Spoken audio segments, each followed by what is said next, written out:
Dr. Eric Kelly III and a host of phenomenal speakers from all around the globe for this 7-day virtual event that you don't want to miss. The mission of the Black Business Expo is to raise scholarship money from kids all the way from high school all the way from college. The Black Business Olympics is one of the largest Black business showcases in the world. It is an opportunity for businesses and companies to showcase their businesses globally. We are going to be giving away laptops up to $5,000 away to students. Again, I'm Olivia Appleberry, the founder of 2 Cents Finance and one of the speakers for the expo. I am so excited to see you there. For more info, go to www.blackbusinessexpousa.com or call 919-308-9090 and hope to see you there.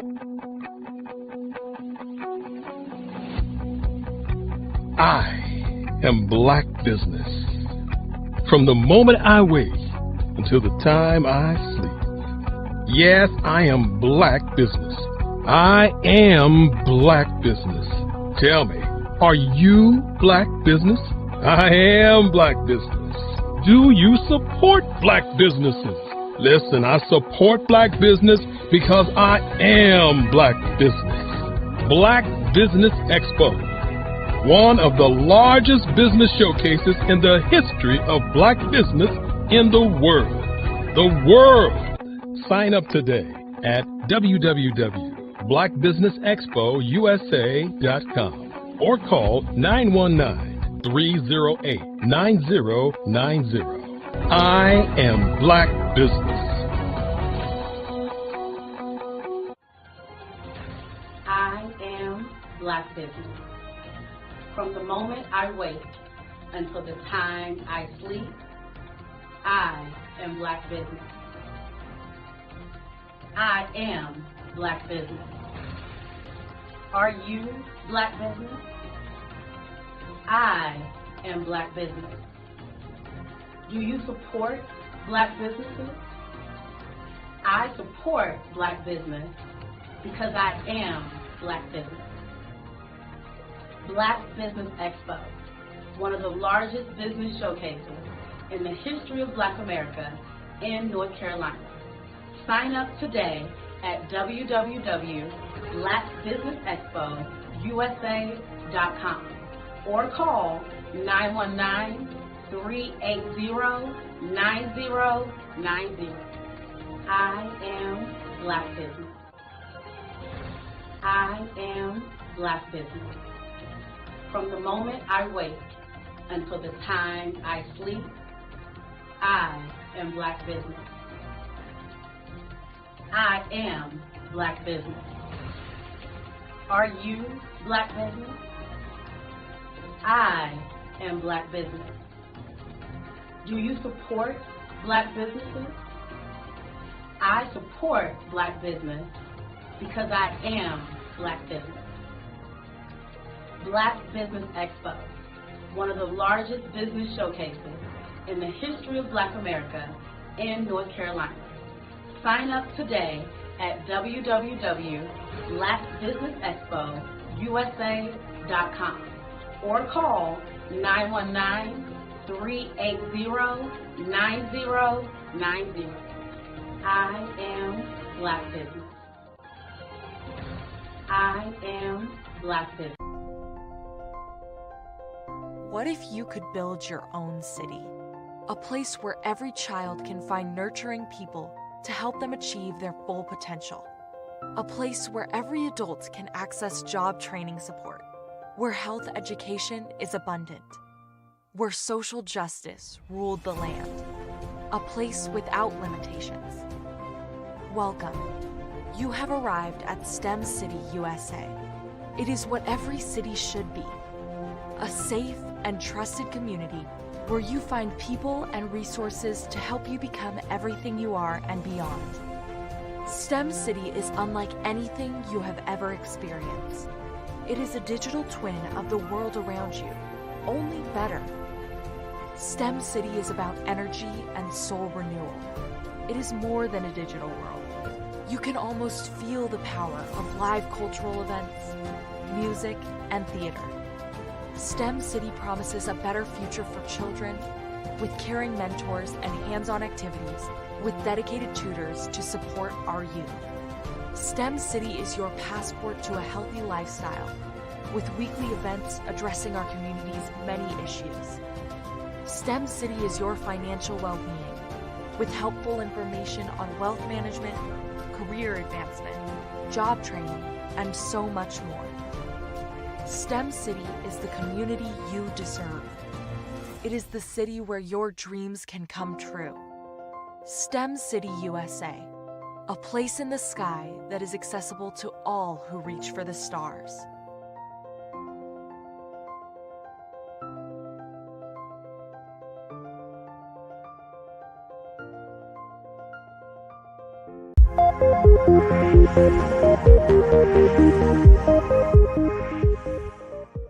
Hi, welcome to our virtual Derrick Automotive Experience Center here in beautiful Atlantic Station, located in Atlanta, Georgia. I'm Derek Bailey, the founder of Derrick Automotive Technologies. Come in. Let me grab you a drink and tell you a little bit about our company. By the way, did you know that we have cocktail hours every other Friday evening from 7 to 10? And again on Saturday afternoons from 11 to 5? It's a good way to come in and learn about the company. You should stop by and bring a friend. So, let me tell you a little about us. Derrick Automotive is a company with a simple mission, which is to make electric vehicles more convenient for consumers by changing the way electric vehicles are recharged. Plug-in charging is really the only thing slowing the mass adoption of electric vehicles. And the adoption of electric vehicles is going to be so important to our battle with climate change. Derrick Automotive has a practical solution, which is to put a small generator that we call the Proteus into our vehicle. The Proteus' sole function is to convert fuel into electricity. But here's the key. It converts that fuel with a smaller carbon footprint than if that kilowatt hour was created at a power plant. And here's something else you might not know. When you create a kilowatt hour at a power plant, by the time they transmit that power down the power lines, anywhere from 15 to 40% of it could be lost.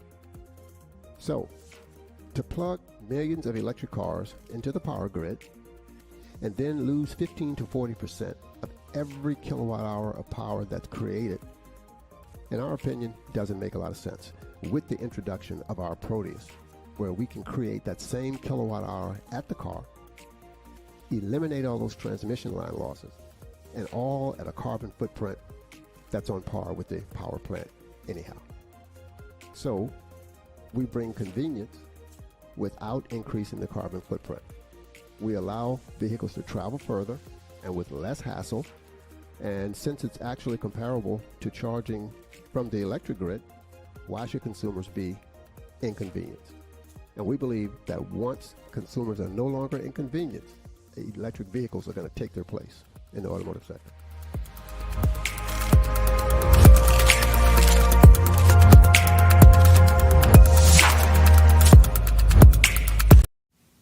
Did you know a typical passenger vehicle that has a fuel economy of about 22 miles per gallon and drives about 11,500 miles per year emits about 4.6 metric tons of carbon dioxide on an annual basis? In order to save this planet we call home, we have to make an immediate change in the way we navigate everyday life. Derrick Automotive is that change. Our ambition is to build full-size, near-zero emission electric drive vehicles that don't rely on the electric grid. Derrick Automotive makes driving an electric vehicle extremely convenient without sacrificing a sleek, modern design that is sure to capture the attention wherever you go.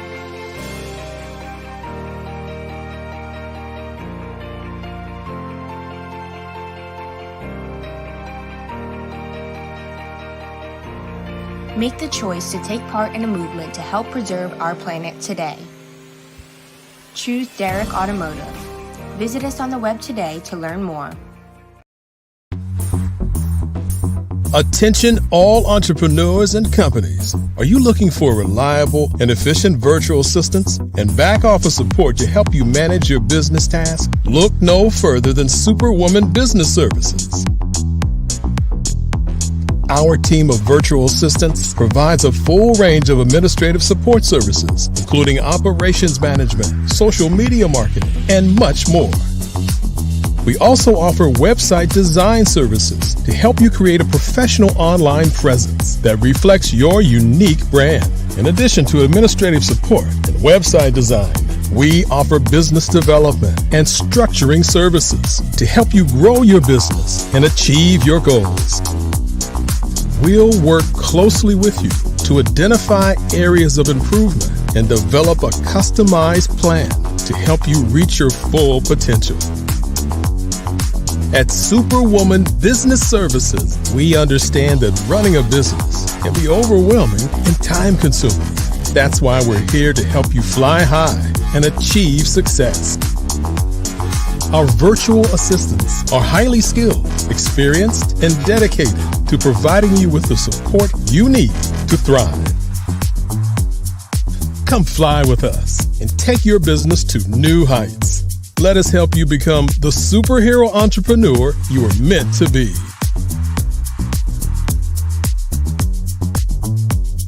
Contact Superwoman Business Services today to learn more about our back office support services. Come fly with us and take your business to new heights.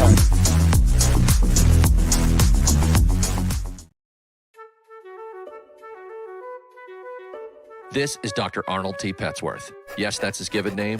No, don't look into it. He's the owner of Petsworth Vet World, a veterinary clinic in Hopton, Connecticut.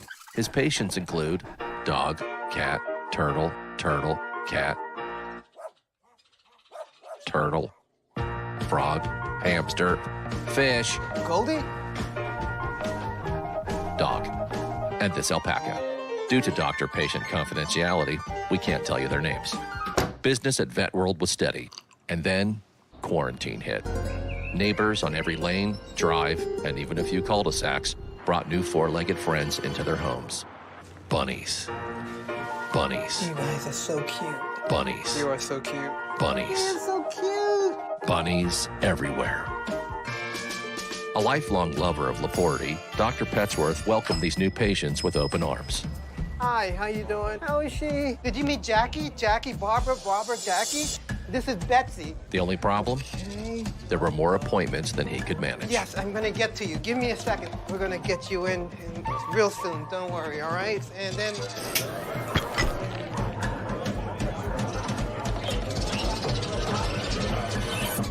That's when Dr. Petsworth turned to his American Express business card, which offers flexible spending limits that adapt with his business. He decided to hire a new assistant, Julio, who's actually more of a bird guy. But that's just between us. And with the power to make big purchases in his hands, he used his card to furnish a new exam room with extra tail space. Together, Dr. Petsworth, Julio, and American Express Business made sure all the pets of Hopton got the love and care they deserved. All right, Julio. Man, that was great, man. And everyone was happy. Especially these guys. Get the card built for business by American Express.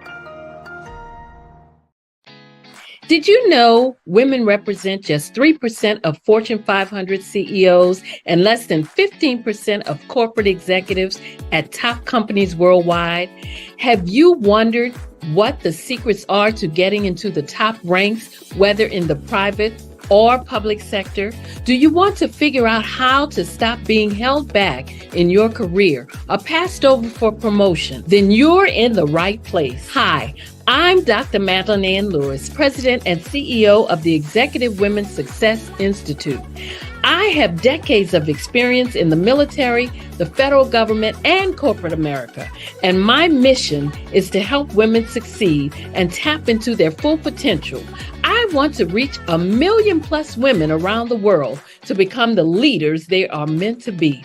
So if you want to move into a management or executive level position, or maybe you are a female veteran transitioning out of the military into business entrepreneurship, then reach out to the Executive Women's Success Institute at 301-693-3284. Let us get you on the fast track to success.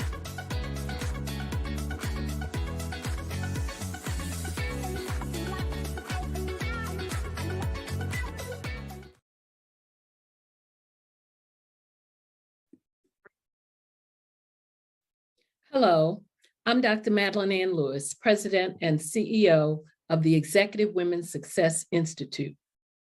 And my genius is helping women accelerate the path to success.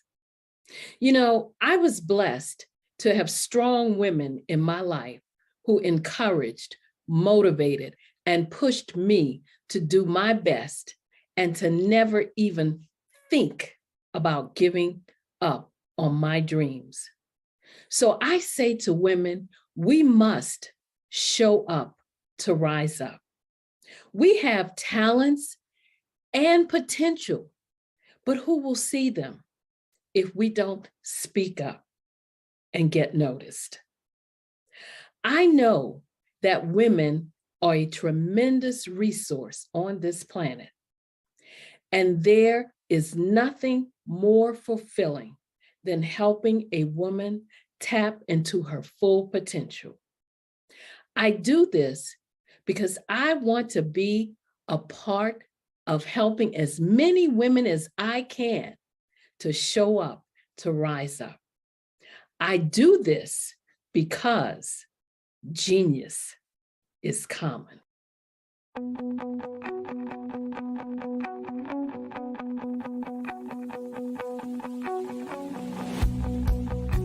I am Black business.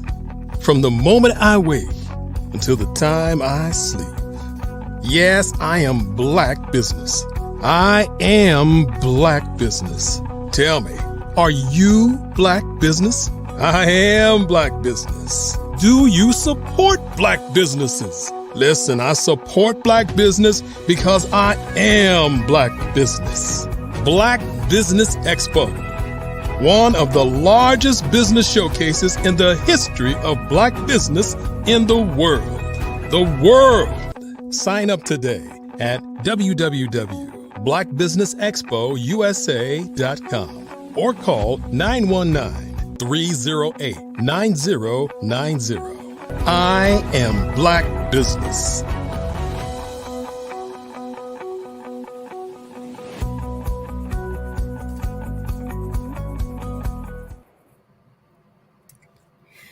Good afternoon, business owners, entrepreneurs, thought leaders, and corporations. Welcome to the Black Business Network. My name is Eartha Watts Hicks.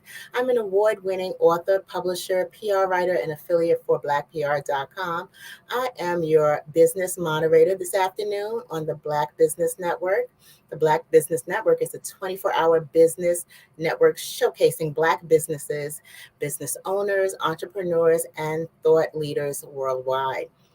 We have speakers from North Carolina, London, Singapore, Africa, Japan, and cities all over the United States.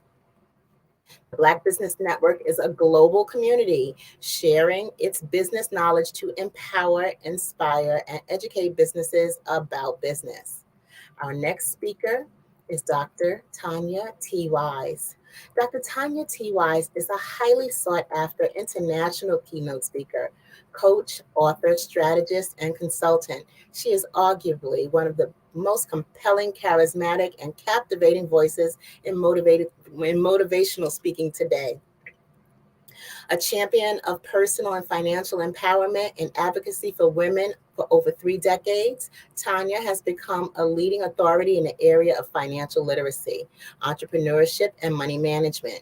She trains individuals, business owners, and entrepreneurs worldwide and teaches them to identify their financial goals, develop strategies, and overcome obstacles so that they can live their best life and leave an inheritance.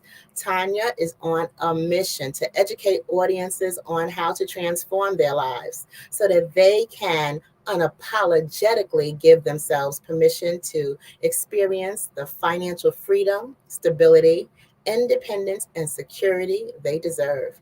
I present to you Dr. Tanya T. Wise. Thank you, Eartha, for that wonderful introduction. Oh, you're welcome. You're welcome. Genius is common, and I'll see you on the other side. Hi, my name is Dr. Tanya T. Wise, and have you heard what I have already accomplished and the things that I've accomplished? But what you did not hear is why I want to help people with that. The major reason is, have you ever started out in life having all your goals and your dreams? Maybe as an adolescent, or maybe you figured it out early on at elementary. Maybe you were a person that wanted to dance. Maybe you were a person that played music or tennis. You hear all these success stories. Well, that wasn't the case for me. I didn't know who I wanted to become until I was already in adulthood. And what I say as adulthood is meaning I've already had children. I wasn't married yet. And you'll see that I felt forward versus falling back because I went through so much adversity. So I was a teenage mom of 3, and I wasn't married yet. And so as time started ticking, I started thinking, who would marry me? And I had 3 children. I started thinking that I'm getting up in age. And so as time went on, I realized, listen, I started being great in my career. I had gotten a 6-figure earning income, bought my first home. So I was well established in the professional world, but I was lacking in my personal world. And so as time went on, I did eventually get married. I was married for 12 years. We traveled. We started multiple businesses, and life was going pretty good, as though I thought. And then I started realizing that the life that I was living, I was wearing multiple hats, and I really didn't understand what was going on internally. And so I didn't know what abuse was. I didn't know that there were different levels of abuse, such as physical abuse, mental abuse, and so verbal abuse. So as I started to identify that I was being abused, I started realizing that it wasn't healthy. And so I started to look at what I could do with upward mobility. What could I do with personal development? And so this is when I came up with the Dream to Reality Coach and why I want to help most people live their best life now and leave an inheritance. Because through that, I realized that I started to be very good with money, which means you'll attract all different types of people. You'll have friends that you didn't know you had. You'll have relatives coming out of anywhere. And so before you know it, you're helping, because we come from a humble background where we're supposed to help people. You'll find yourself in lack. You'll find yourself that when you need money, when you run out of money, those same friends, those same family members are nowhere to be found. And so then when you need money, you find yourself maybe in a hardship. You find yourself not having the very resources that you need. So going back and moving forward, I actually landed my corporate position, loving life, purchased a home.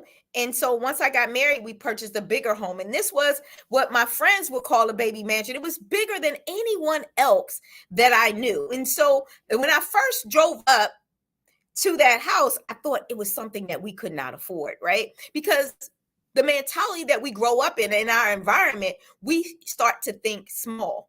We don't realize that small is really not big and that gigantic is not really big.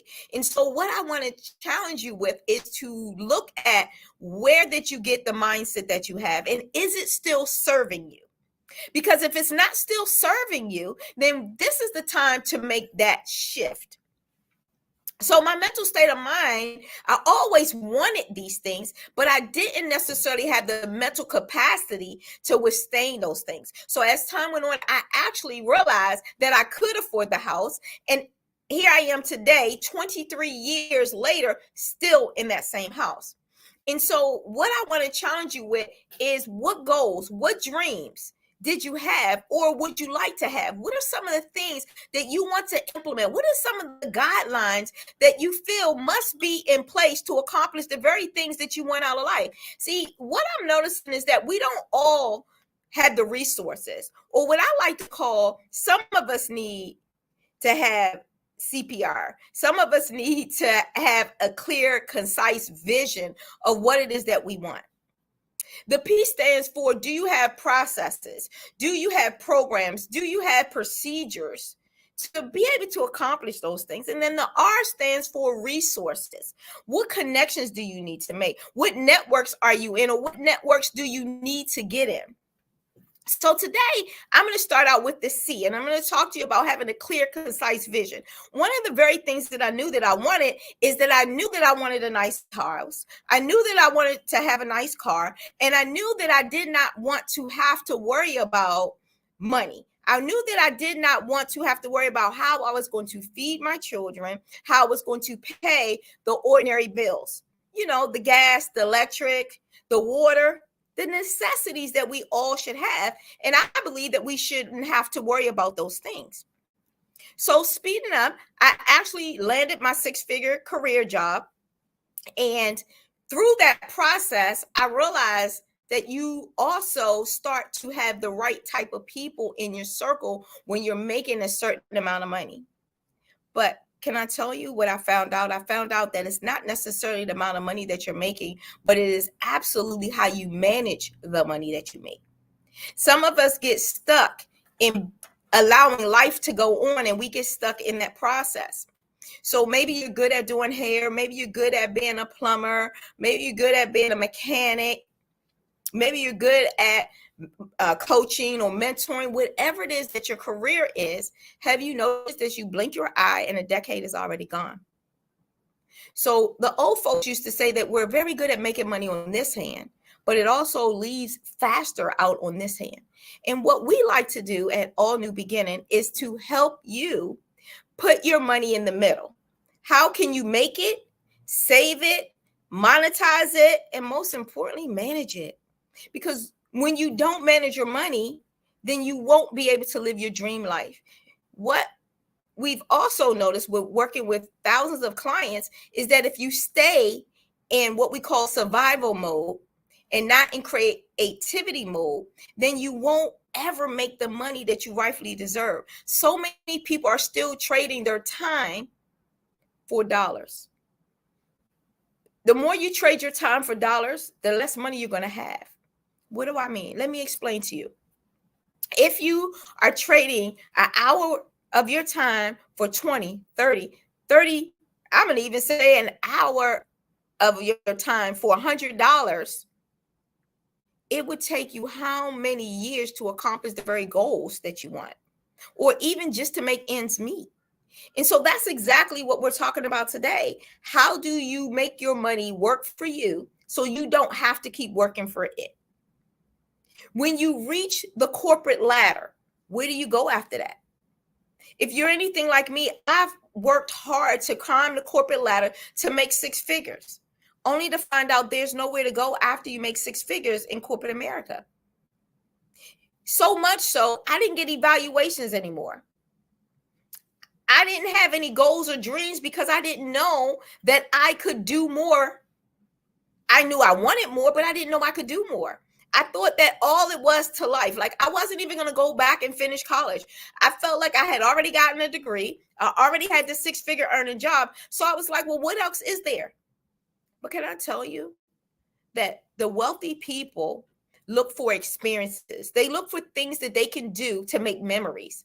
So if you're at that pivoting time in your life where you're just living paycheck to paycheck, you haven't had the time to even design the life that you desire, this is the very time that it's time to pivot. It's the very time you need to sit down with someone that can do a breakthrough session with you so that we can help you line up your goals and dreams. We can help you line up the very things that you want to accomplish. It's never too late.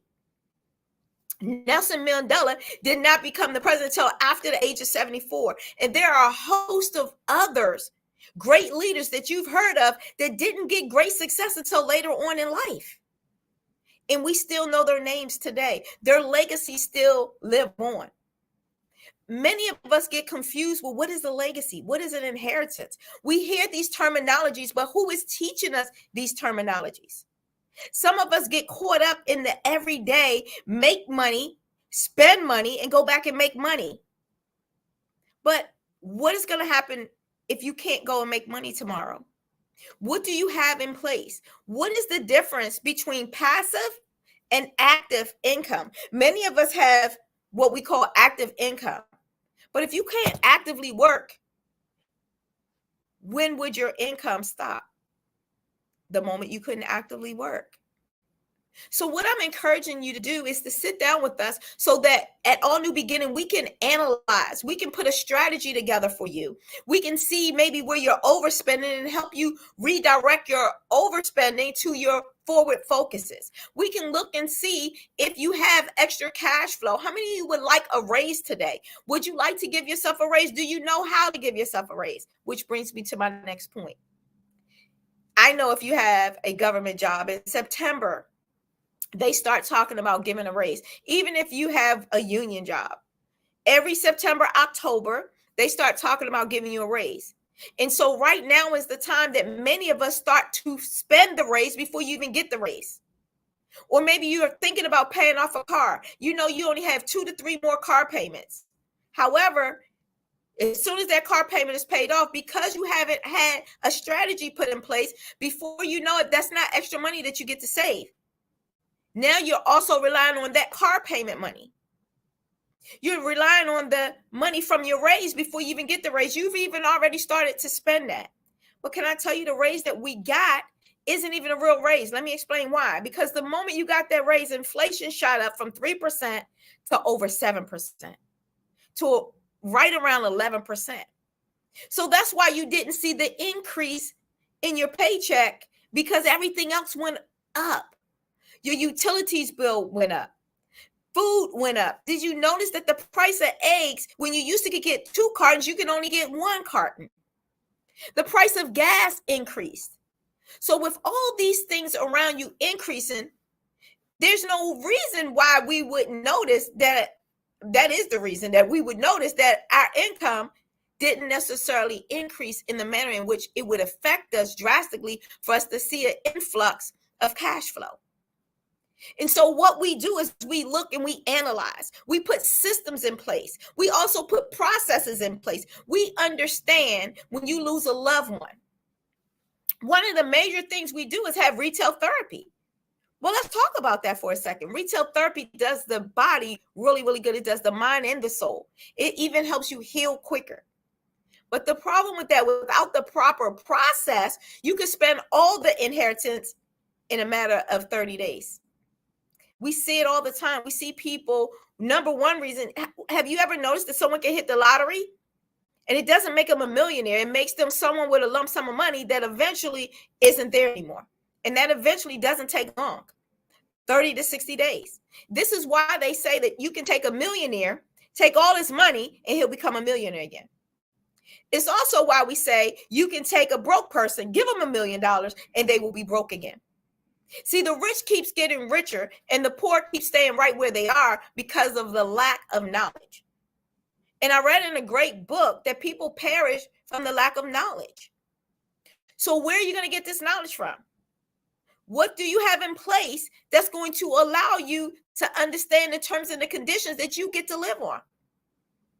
So going back to the C is we're going to give you the clear and concise blueprint that you would need to upgrade in life and in business. Now let's talk about the process. Let's talk about the programs. The very first thing we got to talk about is your mindset. Where did it develop, and is it still serving you? I find that many of us hover on the very things that we've been taught as an adolescent because our parents were good leaders, our parents were good teachers, and they actually were good disciplinarians as well, right? So when we didn't do some of the things that they say that we should do, we didn't always get the results that we wanted to get, which is the very reasons that we decide to move out and do things on our own terms. But some of the things that they taught us, we should hold on to. Now, there are certain things that we shouldn't because they only could teach us what they knew, and times have changed.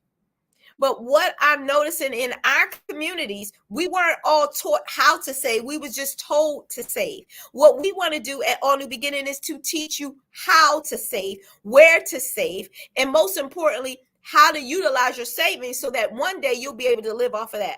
We have a saying here that if you take care of your money, then one day your money will take care of you. But how many of you really know how to take care of your money? See, in our communities, we're consumers. We make it and we spend it, and it doesn't return. But one of the things that the elite has been doing is they utilize the money within their own communities, within their own network, so that that money circulates right back into them. So what I would like to tell you is about a story. I was selected to be a keynote speaker, and through that, and what I had been taught to do is that I would go and get a new outfit. Now, I know if you ever see me on here, I put it on, right? But at the end of the day, what I realized is that at one point in time, this was money wasted, because oftentimes I would buy a new outfit. I would only wear it once or maybe twice, and then I would never wear it again. But look at the amount of money that I've actually spent on that outfit, especially the pair of shoes. But can I tell you what the elite does? The elite does not spend money on a 1 or 2 time outfit. The elite spends their quality of money on their everyday outfit. So they may buy a name brand pair of shoes, such as Gucci, such as Prada, but then they'll get those shoes resurfaced. They'll also get the heels. They'll put taps on those shoes when they're ran down. They'll get them reconditioned. And they'll continue to wear those shoes for a year, sometimes 24 months, sometimes 36 to 60 months. They'll still wear those same pair of shoes because they're taking care of those shoes, because those shoes are good quality. And then you'll see them with some inexpensive shoes on for the one-time event. Now, tell me, many of us have not been doing that one thing the opposite way. How many of you were like me, where you were going and spending your money, and maybe y'all won't admit it like I am, you were spending on something of a quality for a one-time event. And don't let you see someone else in that same outfit. Then we say, oh, we're not even going to wear it again. Now, how much sense does it make? You spent the money to buy it, and now you're not going to wear it again because you saw somebody else in it.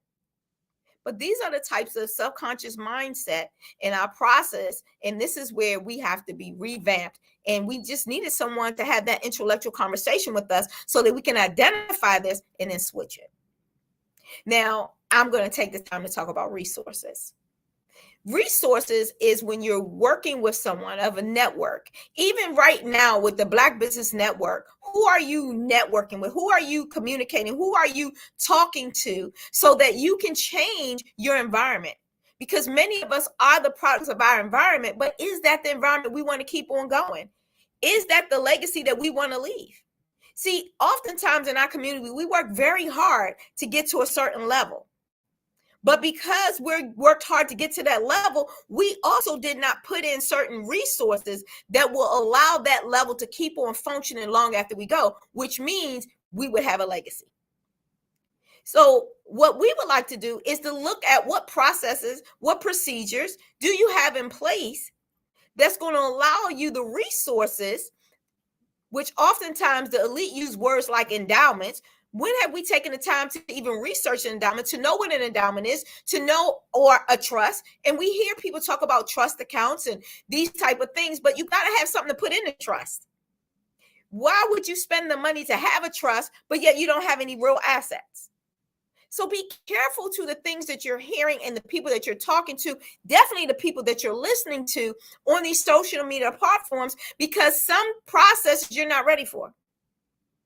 It doesn't mean you won't get ready, but there are certain steps that you need to take to get there, especially if you want asset protection. But to get asset protection, we got to start out with making the money to buy the assets. You want to have over $500,000 to $1 million to even have an asset, right? So those are the types of things that at All New Beginners we can help you identify. Most importantly, we can also help you implement to acquire these types of things. But it starts out with a dream. And this is why they call me the Dream to Reality Coach. What dream do you have? What dream have you had, but yet you have not implemented yet? And do you know how to implement it? Because what I'm going to tell you is before I knew it, I had 3 children. I was a divorcee.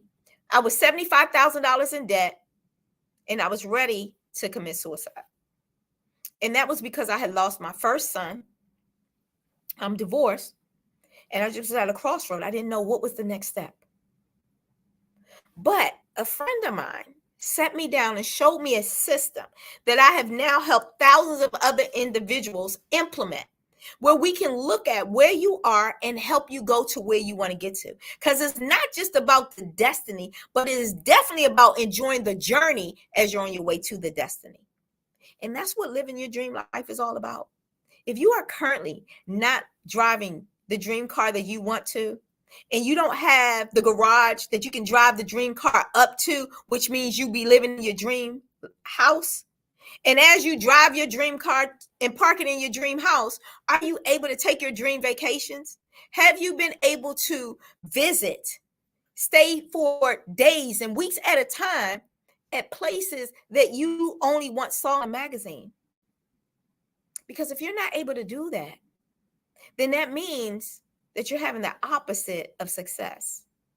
Now, some will have a controversy of what is success. And sometimes we immediately think the word failure is the opposite of success. But can I tell you that failure is not the opposite of success? The opposite of success is settling. And it's settling for where you are right now. So in my research, I realized that most people settle for the lack of finance. We automatically count ourselves out because we're not making ends meet. But can I tell you, all it takes is one person. All it takes is one connection. All it takes is one introduction, and your whole life could be changed. A blink of an eye can change your whole financial trajectory. A blink of an eye can change your whole zip code, your area code, and most importantly, your legacy. So what can you implement right now? Who can you talk to? What can you do? How can you shift from where you are to where you want to be? This is the very reason why I wrote this book. And I want to introduce this book. We're going to be having a book launch soon. But I wrote The Ultimate Upgrade in Life and Business because I realized that the average person don't know how to upgrade. They settle for where they are. Your life is like a deck of cards. There's 4 aces. And after you pluck over the first 10 cards, most of us fold up like a lawn chair. We will not pursue and keep on going.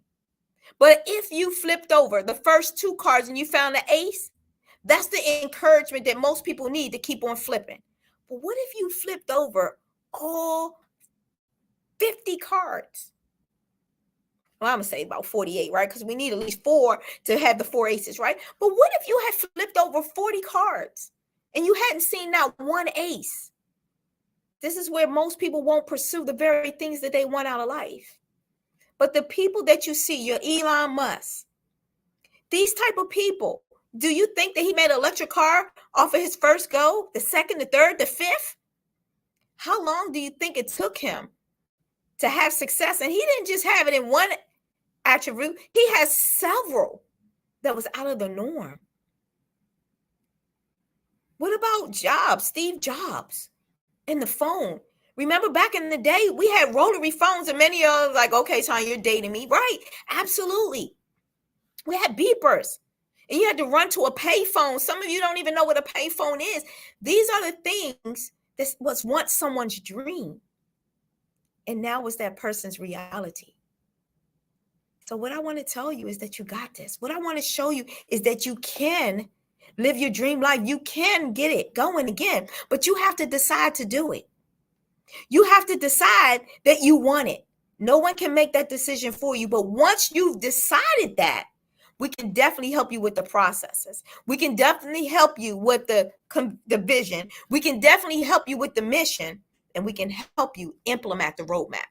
See, my success and my failures are your roadmap. It's your GPS for your success.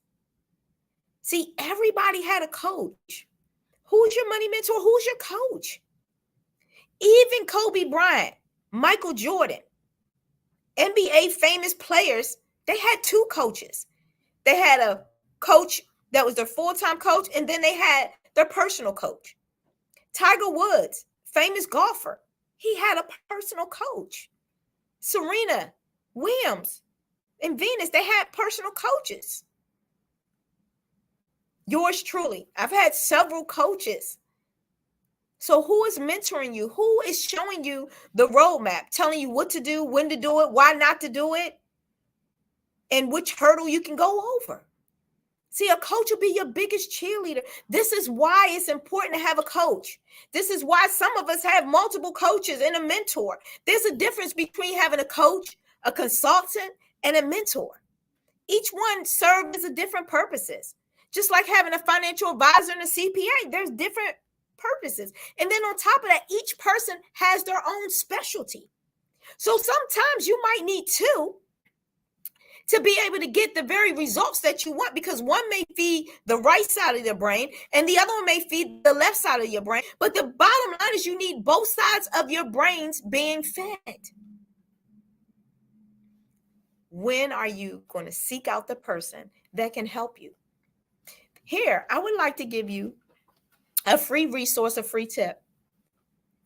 Because I feel like if I give you some questions to ask, I feel like if you were able to partner with someone that believed in you, someone that trusts you, because what we're seeing is that most people don't have a support system. Instead, you go and you tell your goals and your dreams to someone that has a turtle mentality. When you have a giraffe mentality, and I know you may say, Antonia, what's the difference? What's the difference? Well, in my closing, I'm going to give you the difference. A giraffe can see things from a higher level. A giraffe will cut off its oxygen if it lowers its neck down to a turtle's vision. Now, I don't hinder the turtle, but the turtle can only raise its little head, but so high. So many of you are going to tell your dream life to a turtle, and you want to know why you're not accomplishing it. It's because you're not in the right environment. You're not talking to the right people, and you don't have the right people in your circle. Do you realize it only takes one person to damage your mindset? It only takes one person to damage your relationship with others. It only takes one person to prevent your business from getting up off the ground and you building it and developing it to the level you want it to be. It only takes one person. So who are you going to partner with? Who are you going to allow to coach you? Who are you going to let help give you a strategy? I'm going to offer the all new beginnings to you, because we do understand that people are at different walks of life. We do understand that people are at different times of their life.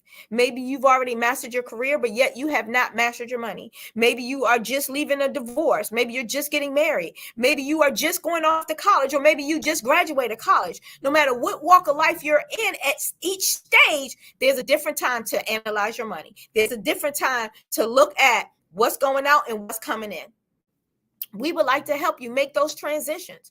Maybe you're just transitioning from being in business and working a 9-to-5, and now you're ready to transition totally to being in business for yourself. Well, we can help you with that transition. There's certain benefits that you have to implement yourself.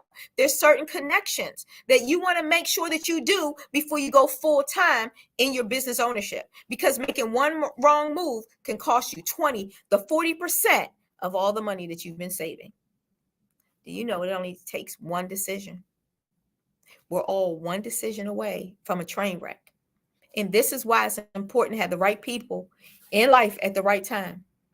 Don't keep living your life below your means. Your dream life is waiting for you.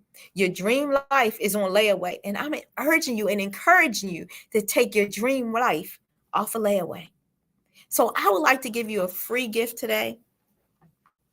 One of the free gifts that I like to give away is just how to have a success vision. And what I need you to do is go to www.tanyatysfreegift.com. Again, that's www.tanyatysfreegift.com. Download your free gift. That will at least get you started with living your dream life. And then I ask you to book your free breakthrough call so that we can help you analyze where you are and where you're going, and then give you a GPS, give you a roadmap to the life that you want to live, that dream life. Are you ready? Have you decided? What dream car would you be driving? I want you to take a moment and I want you to close your eyes. Hopefully you're not driving. Hopefully you're sitting at this broadcast somewhere that you could just take a moment and close your eyes. And I want you to think about, what car would you be driving? I want you to think about, what house would you be living in? What clothes would you be wearing? And most importantly, what places and countries and cities would you visit? Dr. Tanya T. Wise, thank you so much. That is incredibly informative and powerful.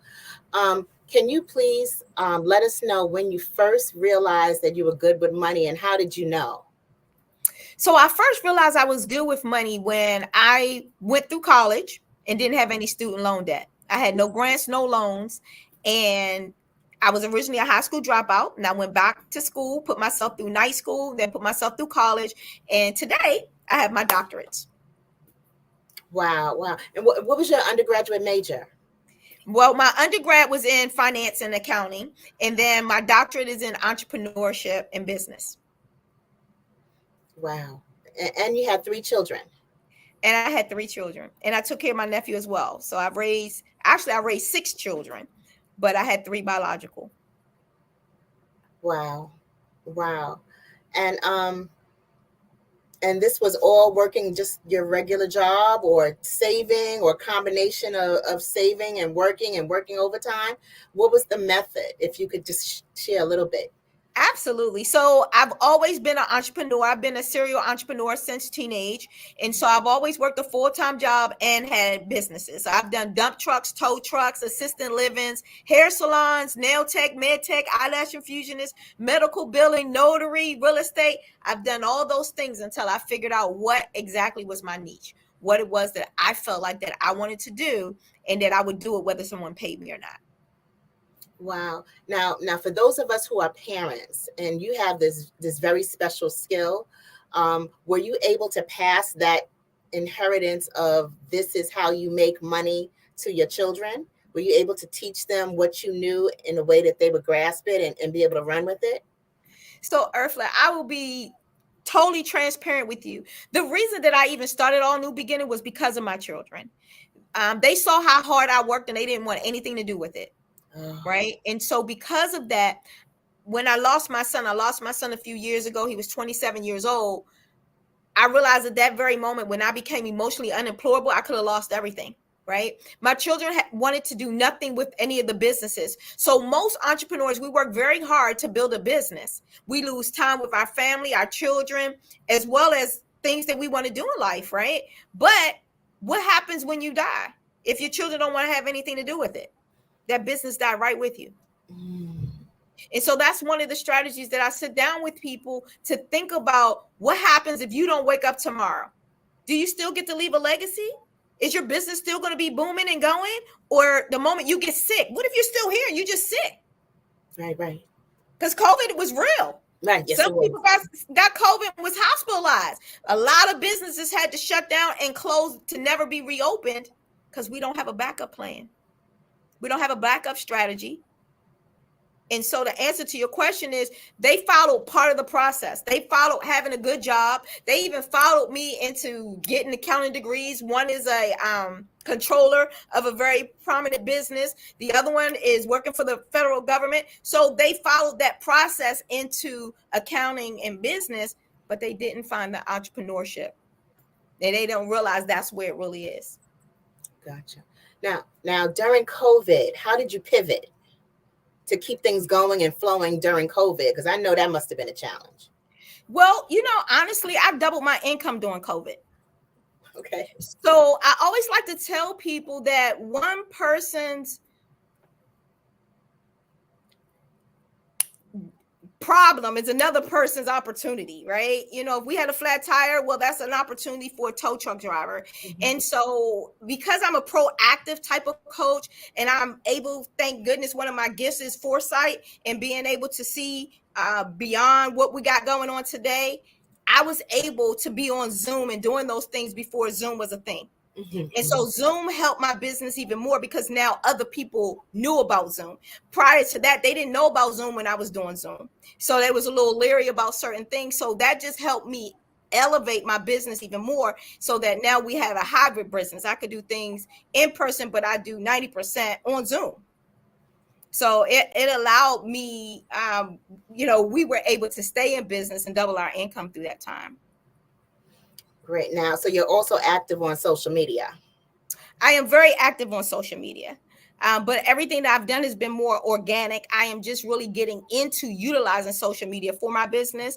I've done everything more or less hand to hand, word of mouth, referrals. And now I will, in 2024, I will be utilizing, and I'm going to say in the next 6 months, I'll be using a lot of social media more. I'm very active on social media. I believe that that's part of the problem. We want everything to be overnight. We want that immediate gratification. However, with social media, it doesn't happen like that. So you need to be on social media and start getting noticed before you start to really utilize that for your business. A lot of people try to do it the opposite way. But if you do it organically and you do it behind the scenes, then it helps you put your platform on social media, because what happens if social media close down? Yeah. You're right about that. Now, you know what? Since we have you here, please let us know how we can get in touch with you and follow you on social media and your website. Absolutely. So I love for everyone to follow me on all social media platforms, whether you're on LinkedIn, Facebook, Twitter. You can find me as Dr. Tanya T. Wise. As far as contacting me, because I like I said, what happens if social media go down on the platforms? Because we remember back in the day with some other platforms that are no longer here, right? Mm-hmm. But I'm even on TikTok, okay? So I do a little dance this, you can see my personality there, right? But then also you can contact me if you want to make additional income, because you need to make ends meet. You can type the word income to 202-519-9996. Or if you just want to plan, you're ready to sit down and you want to get a free plan, a strategy put together, you can type the word plan to the same number, 202-519-9996. Okay, and one more question. Is that Dr. Tanya T. Wise, or is it Dr. spelled out completely? Because we want them to get directly to you. I thank you for that question. It is Dr. There is no dot on most of the times. They only let you have one, and I normally have the dot with the Tanya, but it's just Dr. and then it's Tanya, Tonyat, and then Wise. Thank you so much, Dr. Tanya T. Wise. You are truly amazing. Genius is common, and I will see you on the other side. Thank you for having me. Thank you. Whew. The Black Business Expo's mission is to raise funds for high school seniors going to college or K-12 entrepreneurs. The Expo is a fundraiser for students. You may go to www.blackbusinessexpousa.com to donate to the scholarship fund, or use Cash App, the Cash App that's on the screen below, and say $BBXUSA. Our goal is to give laptops and up to $5,000 to 10 students. Students can register online at www.blackbusinessexpousa.com. Every dollar counts, so we want to remind you to donate to the scholarship fund. We want to thank our Black Business Expo USA sponsors for June 2023, NC 100, Moody Capital Partners, Suede Soul, Lotus Riche's Coaching and Training, Carolina, Virginia Minority Supplier Development Council, Step Management, BHS and Associates, Margie McLean Foundation Incorporated, Genius is Common, Earth Essentials, Mullane Shanae Global, Executive Women's Success Institute, the Quality Coaching Company, Superwoman Business Services, Creative Force Studios, Lee Entertainment, Artistic App Design, Black Business Expo USA. Genius is Common, and I'll see you on the other side.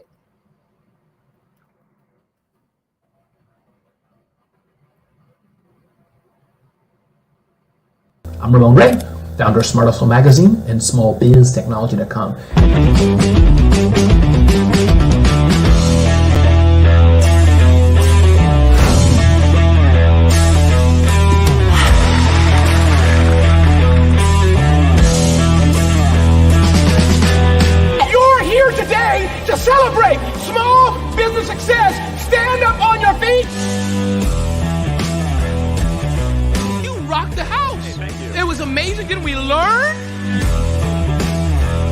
For me, success comes from failure.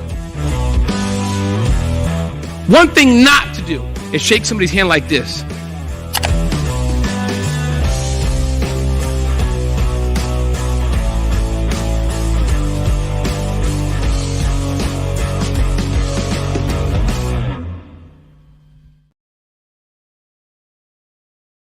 Are you a forward-thinking entrepreneur or business owner? The world is changing faster than ever, and it's time to pivot and adapt to the future.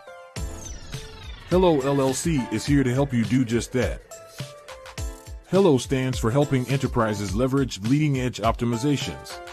Our innovative solutions can streamline operations, reduce overhead costs, and give you a competitive edge in a market projected to reach $5 trillion by 2030. By pivoting to the metaverse, businesses can tap into a rapidly growing market that is projected to be a significant part of daily life for 25% of Americans by 2026.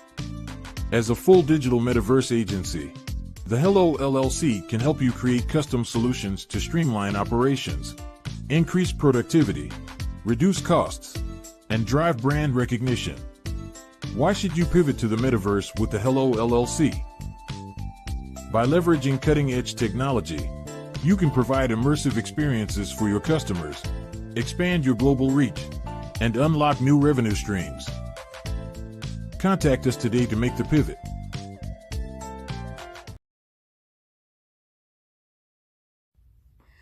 Hi, my name is Annette Bentley Smith, and my geniuses are writing, becoming an inventor, and solopreneur. I self-published 14 children's books, as well as invent.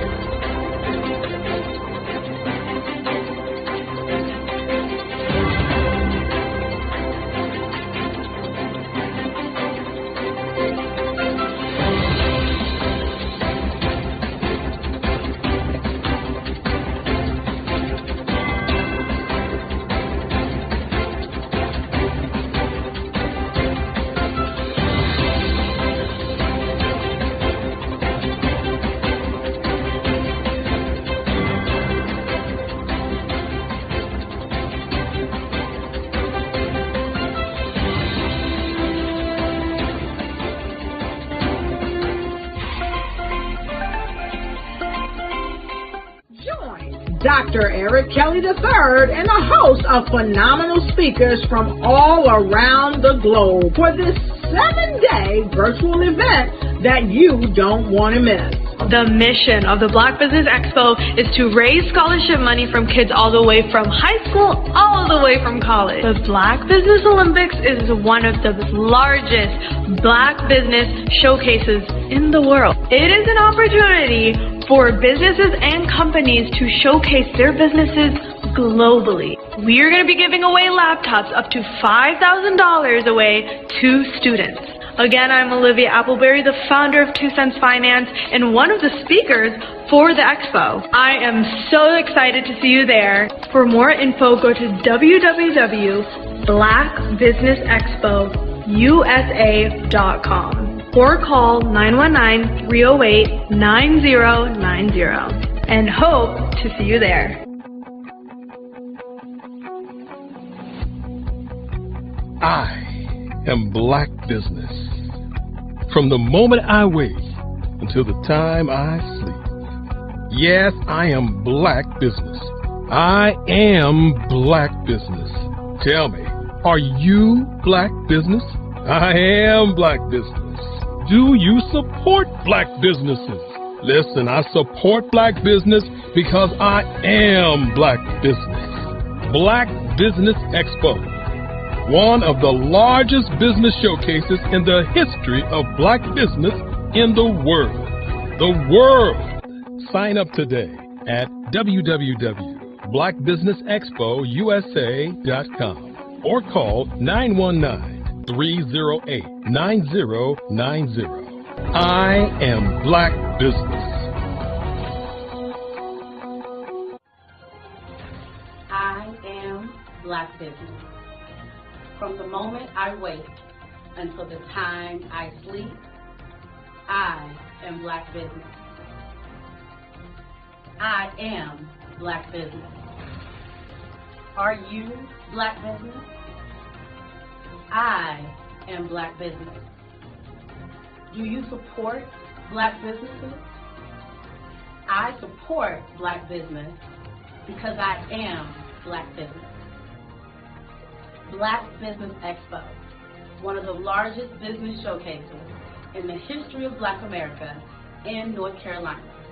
Sign up today at www.blackbusinessexpousa.com or call 919-380-9090. I am Black business. I am Black business. From the moment I wake until the time I sleep, I am Black business. I am Black business. Are you Black business? I am Black business. Do you support Black businesses? I support Black business because I am Black business. Black Business Expo, one of the largest business showcases in the history of Black America in North Carolina. Sign up today at www.blackbusinessexpousa.com or call 919-380-9090. I am Black business. I am Black business. From the moment I wake until the time I sleep, I am Black business.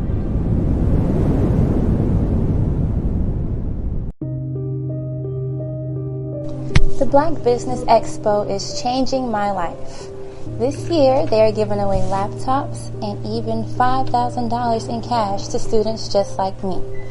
I'm Alexis, and I want to go to college to fulfill my dream of becoming an entrepreneur. Help the Black Business Expo going to www.blackbusinessexpousa.com and also becoming a vendor, a sponsor, or donating.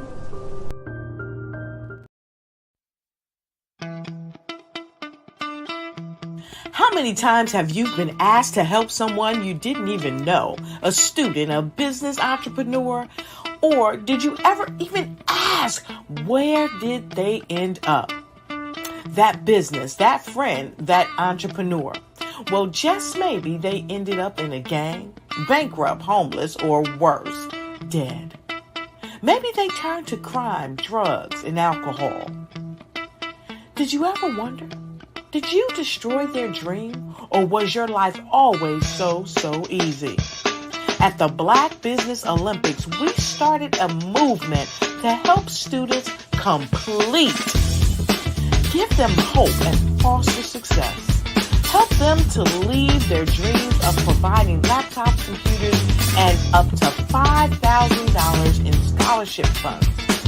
Today, we ask you to help a student, a business owner, or an entrepreneur to realize their dream by sponsoring them, supporting them, and buying from them. Consider this. With $1.6 trillion in our Black community, we only ask for a small donation for our students, our businesses, and our entrepreneurs. And you can change a life today. So I ask you, what are you going to do? Sit on the sidelines and watch our students in high school be losers, miss out on their dream from lack of resources? Or are you going to donate to the movement and change their future and yours as well? Give us a call today at 919-308-9090. Change their life by investing with action to the Black Business Olympic Fund. The Black Business Olympics, one of the largest business showcases of Black business in the history of the world.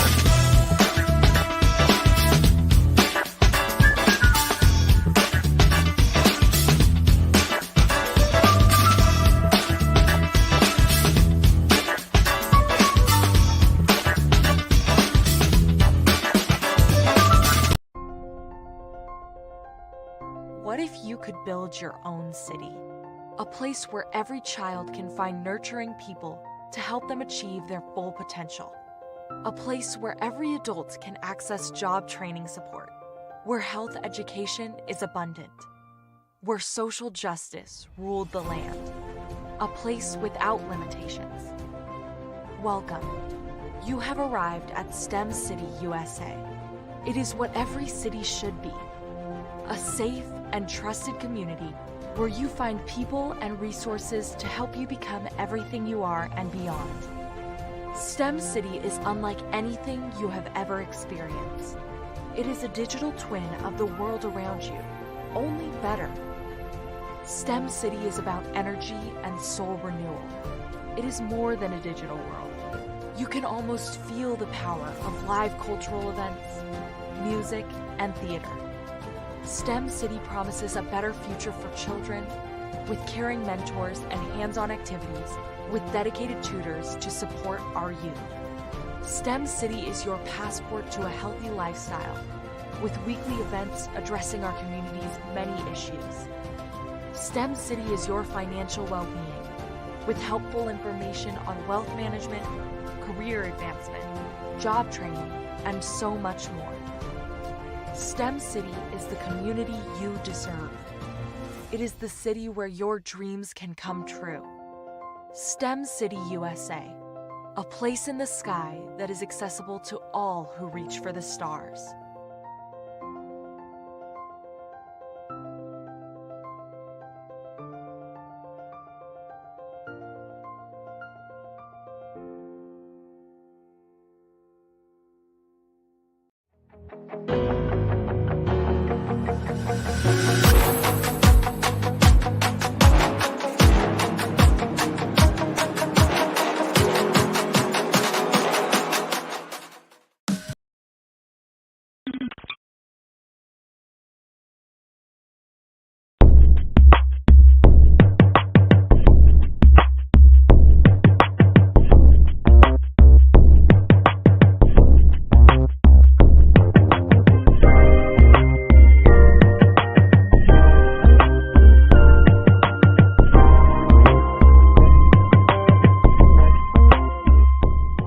One of the things that people always ask me is, what is art? And I say art is something that someone creates from nothing, and it's their inner feelings in terms of how they feel. And it's something that should not be judged and cannot be judged by anyone other than that person that did the particular piece of work. Any work that's created in that manner, to me, is art. When you ask me about abstract expressionism, I say abstract expressionism is a form of art that merges abstract and expressionist art together. And that's one of the things that I've tried to do in my work in terms of the journey to actual painting. When you begin to look at my work, one of the things that I want you to recognize and look for is, what do the bold lines do? My favorite colors are black and brown and white. And you'll see in my work that you'll see that black, you'll see that brown, and of course you'll see that white. The white to give the joy of highlighting the piece, and then of course the black to define and give you the boldness and the strength in the piece.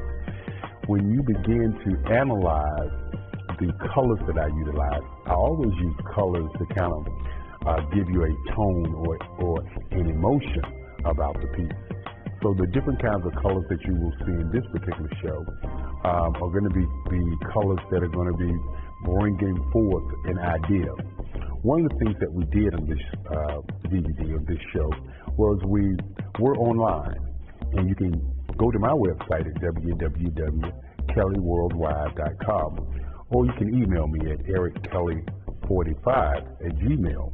But we went online and we had people to tune into the show and ask them what colors would they like for me to use.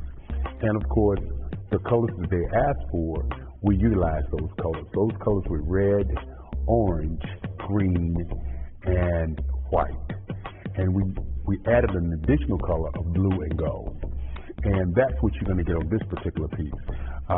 We had a survey of people that they wanted me to paint, and everybody came back with the Beyoncés, the Barack Obamas, the stars of the now. And what we chose was Beyonce. So that's the piece that we're doing. We hope that you enjoy the artwork that we have created. And in this DVD, you also will see other pieces that I've created. And hopefully that you will enjoy this show. And if you're looking to have me to come to your gallery or to your museum, I can be contacted at 919-308-9090. And of course, as I always say, love without happiness, there's no peace of mind. My name is Eric Kelly III. I hope you enjoy the show, and I look forward to meeting you, and I hope you enjoy my work. When discussing abstract expressionists work, one of the things that I had to do was do some research, and that research led me to abstract expressionism. Figurative drawing is a part of what I do. I use parody and I use satire when I do my pieces. And so what I did was I joined those four pieces together. A lot of times people ask me, how did I discover abstract expressionist artwork? When I say I didn't discover it, it's something that's been here all the time. I just have taken it and expanded on it to make it an art form that I utilize for my subject matter through my journey. When I was 4 years old, my grandmother gave me a pencil. We were sitting in church. I think she thought I just was going to scribble, but I began to draw the choir. Later on, as I matured, she said that picture that I drew, the first one that I drew, looked like people in the choir. And so with that thought, I kept drawing. Drew through junior high school, created some nice pieces that won some awards, and continued to draw. But drawing and painting was not my focus. My focus was education and history. History was something that I really enjoyed, and I pressed forward to be a history major. I wanted to be a history major in college, as a matter of fact. But when I got to high school, I was going through high school, and three of my teachers saw me one day, and one of the teachers was my art teacher during my senior year, Mrs. Dowd. And Mrs. Dowd said that I need to talk to you. And I didn't know what she was talking about, and she took me into the teacher's lounge. And in those days, going into the teacher's lounge was major. And so while in the teacher's lounge, Miss Corbett joined her, and Miss Cousins, my history teacher, and my English teacher. And they sat me down and they said, well, you're not going to graduate. Knowing me the kind of guy I was, I wanted to graduate. And they said, well, the only way you're going to graduate is you're going to have to draw more. Because Ms. Dowd tells us that you come in class, you have a good time with all the students, and then you draw or do the project better than anybody in the class the last day when the project is due. And so she's interested in you doing more art. And so I took the challenge that year, my senior year, 1975, and I drew every night before I went to bed. I drew Macbeth, I drew the Greeks, the Romans, I drew all of the stories that we studied. And for Mrs. Cousins, who was a black history teacher, I drew about the transatlantic slave trade. I drew about slavery. I drew about the Reconstruction. I drew about Martin Luther King's and the Malcolm X's and all of the great people, the Carter G. Woodsons, the Benjamin Bannekers. And I kept drawing for those three teachers. And at the end of the year, the Durham Links came to school and gave me an award. And I was surprised because I thought that the Durham Links was going to give that award to someone else. I had so much work.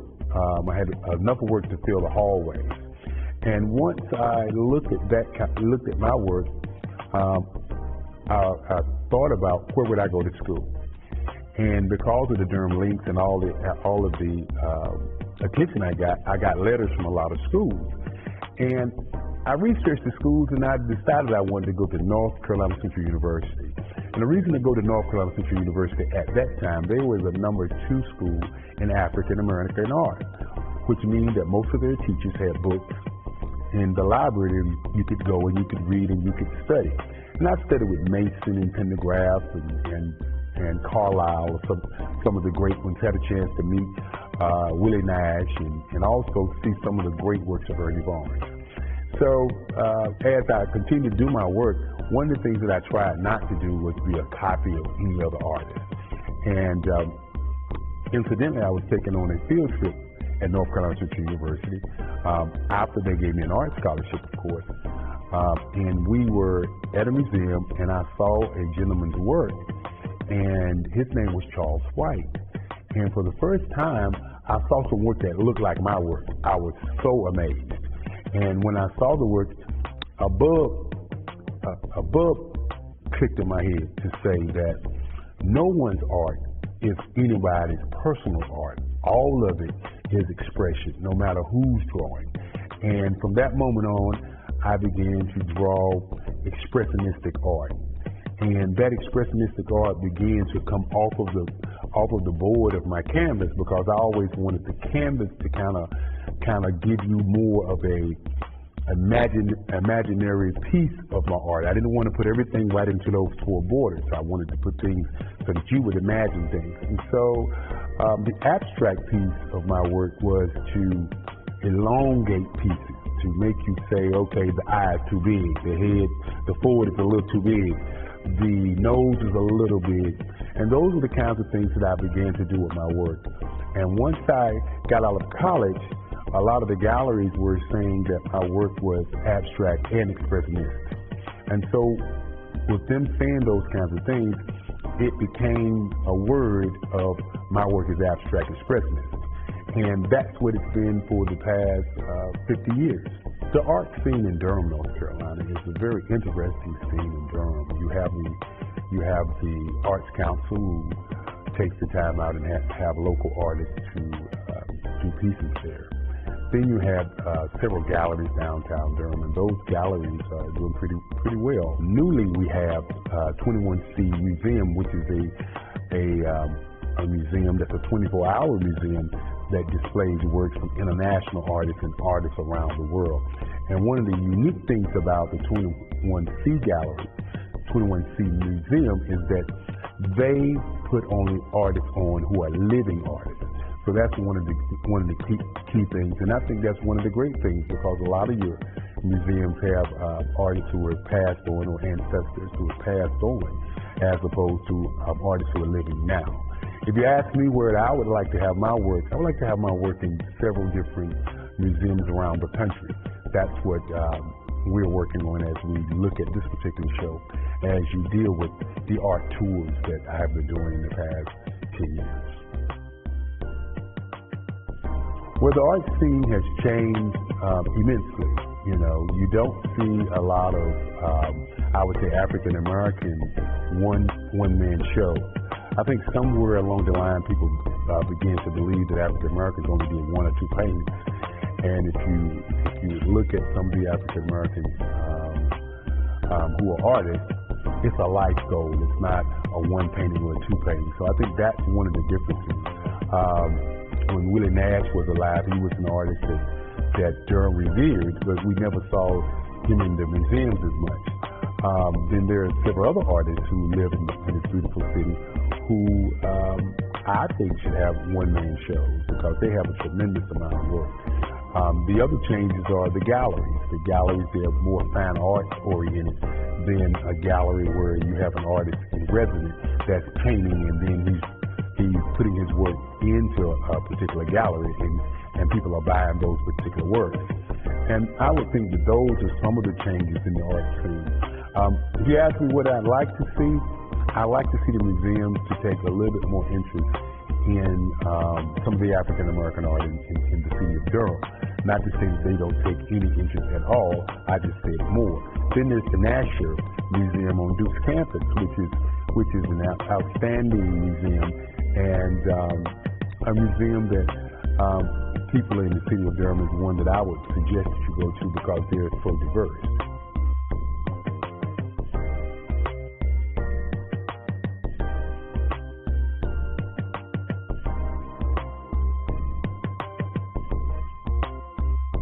one of the things that you, as an artist, you'll get from time to time is people to commission you to do pieces of artwork.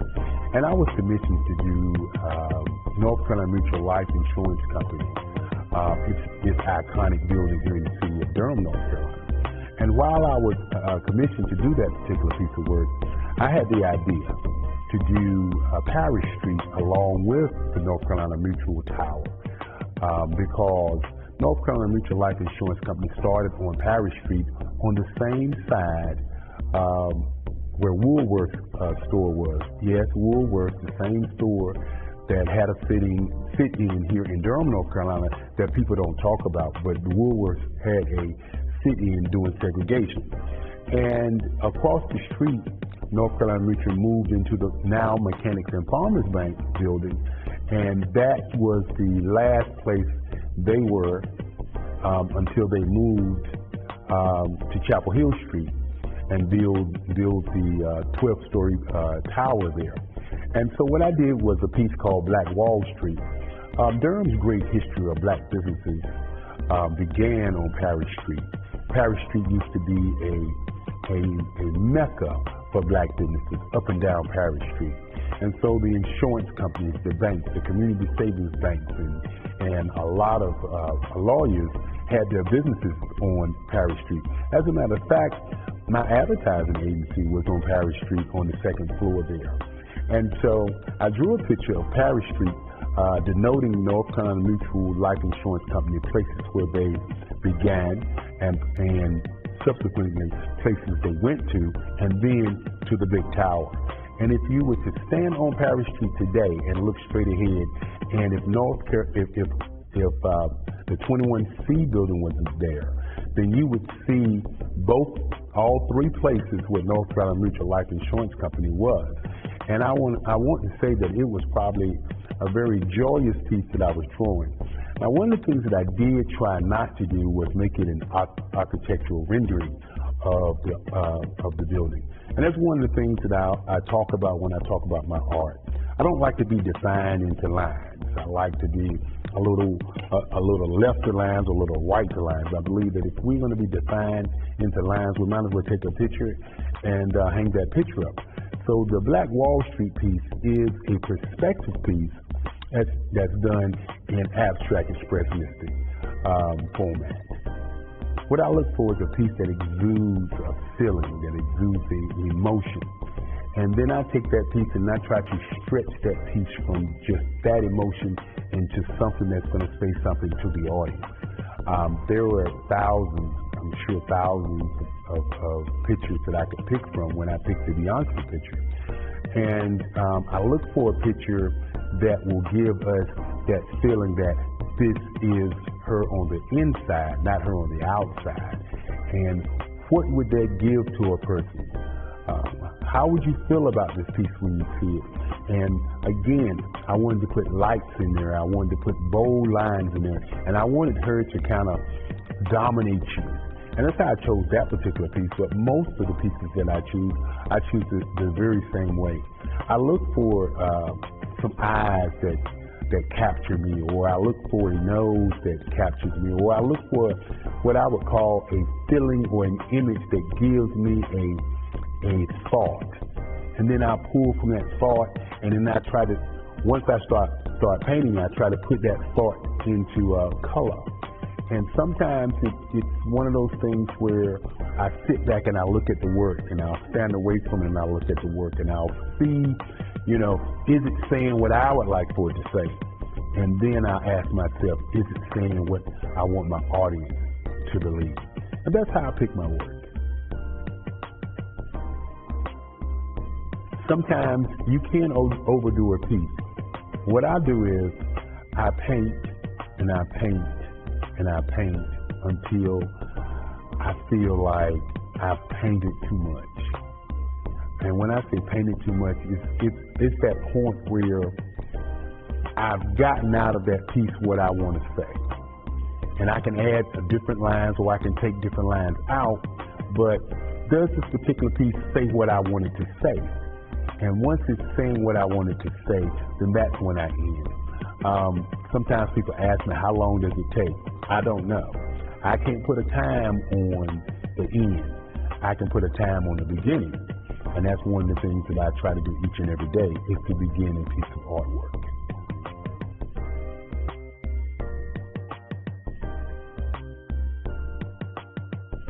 Colors influence emotions by the type of color that you use. If you're going to use a red is anger. If you're going to use a subtle blue, that's calmness. If you're going to use a green, that's earthy. And so if you're going to use a yellow, that's bright and that's sunshine. If you're going to use an orange, that orange is not bright and sunshine, but the next emotion to it. Then your pinks and your blues, to me, denote another emotion. And so when I pick a color, I pick that color from the picture that I'm drawing from. If someone gives me a picture and it's a picture of somebody in anger, I right away use the browns, the reds, the green, the dark green, and to give that feeling from that particular piece. Somebody gives me a piece, or if I select a piece that's saying I'm happy or I'm serious, then I try to use those colors that give you the hues and tones that are going to make you say, okay, this person is happy or this person is nonchalant. And so that's how I choose the colors. And the most important part of what I do is I utilize white for highlights, and I utilize black for the darkness and the boldness and the strength of the piece, and to pull the piece all the way together so that there are some levels of boundaries. But as I said earlier, I like for the boundaries to be non-existent.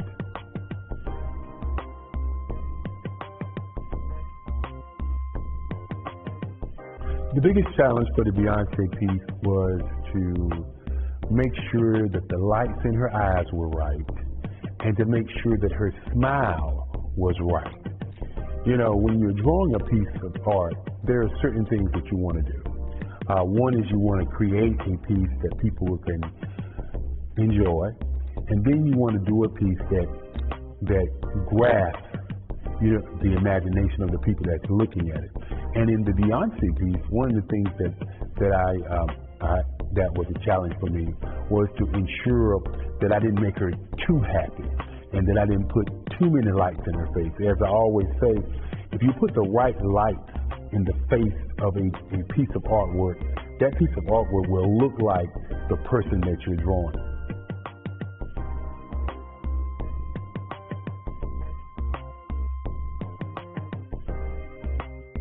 Art to me is a creative expression of something from nothing. You know, it explodes onto the canvas, or it explodes on in my work. One of the things that I try to do more than anything is I try to just give the lines and the movements and emotions and expressions to what I do. Art really means to me a chance to express how I feel deep down inside. Most of my art begins as a thought that I might have, you know, whether it's sports, whether it's history, whether it's a woman or a man. It pretty much starts as an idea of thought before I get into the actual image of what I'm going to draw. I do a lot of historical pieces. I was a history minor in college, and I love to do history pieces. And a lot of times I'm thinking about history, and then I try to make that history impact you as you look at it. That's one of the reasons I do pictures so large. People ask me, why do I do the pictures so big? And I tell them, I want the piece to impact them as they're looking at it, to kind of dominate them, to dominate their space.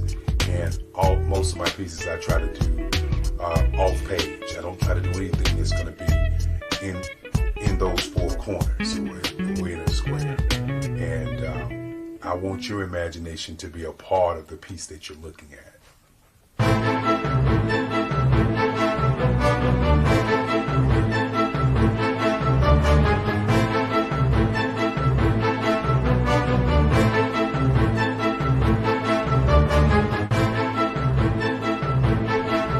The way I feel when I'm drawing, when I'm creating something, is I feel free.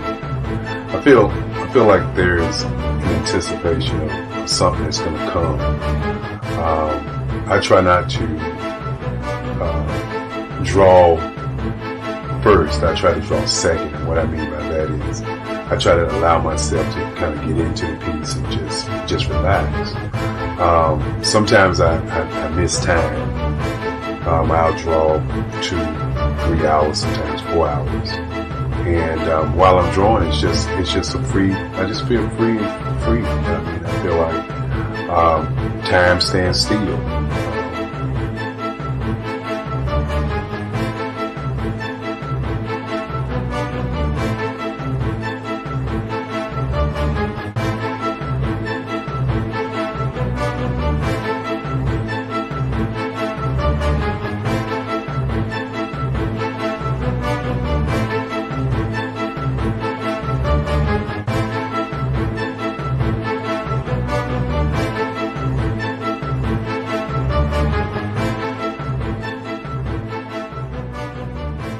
That's what it's all about in terms of the lines and the colors in my work, is to get an expression, to go deeper and past just what you see on the surface, but to go in and try to find an expression that everybody gets a different taste of what that expression is, whether it's anger or whether it's being happy or whether it's being, kind of calm or nonchalant.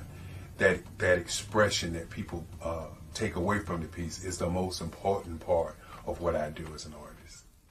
Bold is the size of my pieces, where I try to do the piece larger than life, to kind of push forward toward you. That's what the boldness is all about. It's not so much about the lines, it's about the size.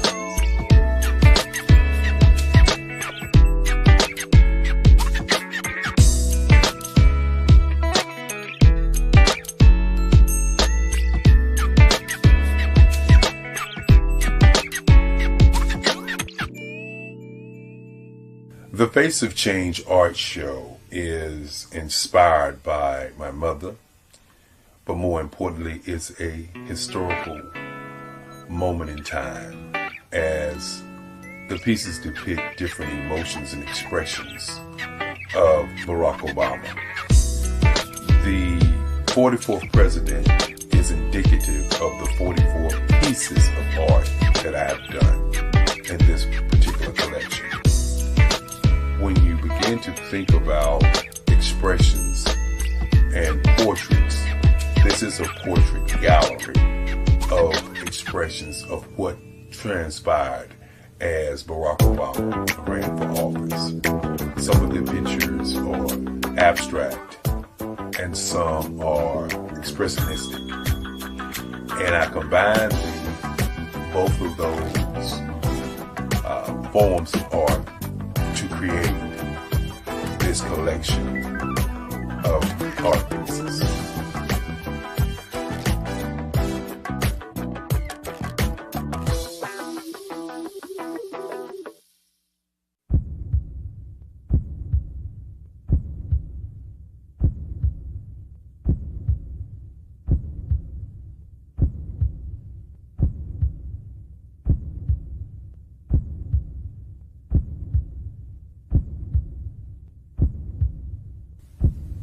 Overcomer,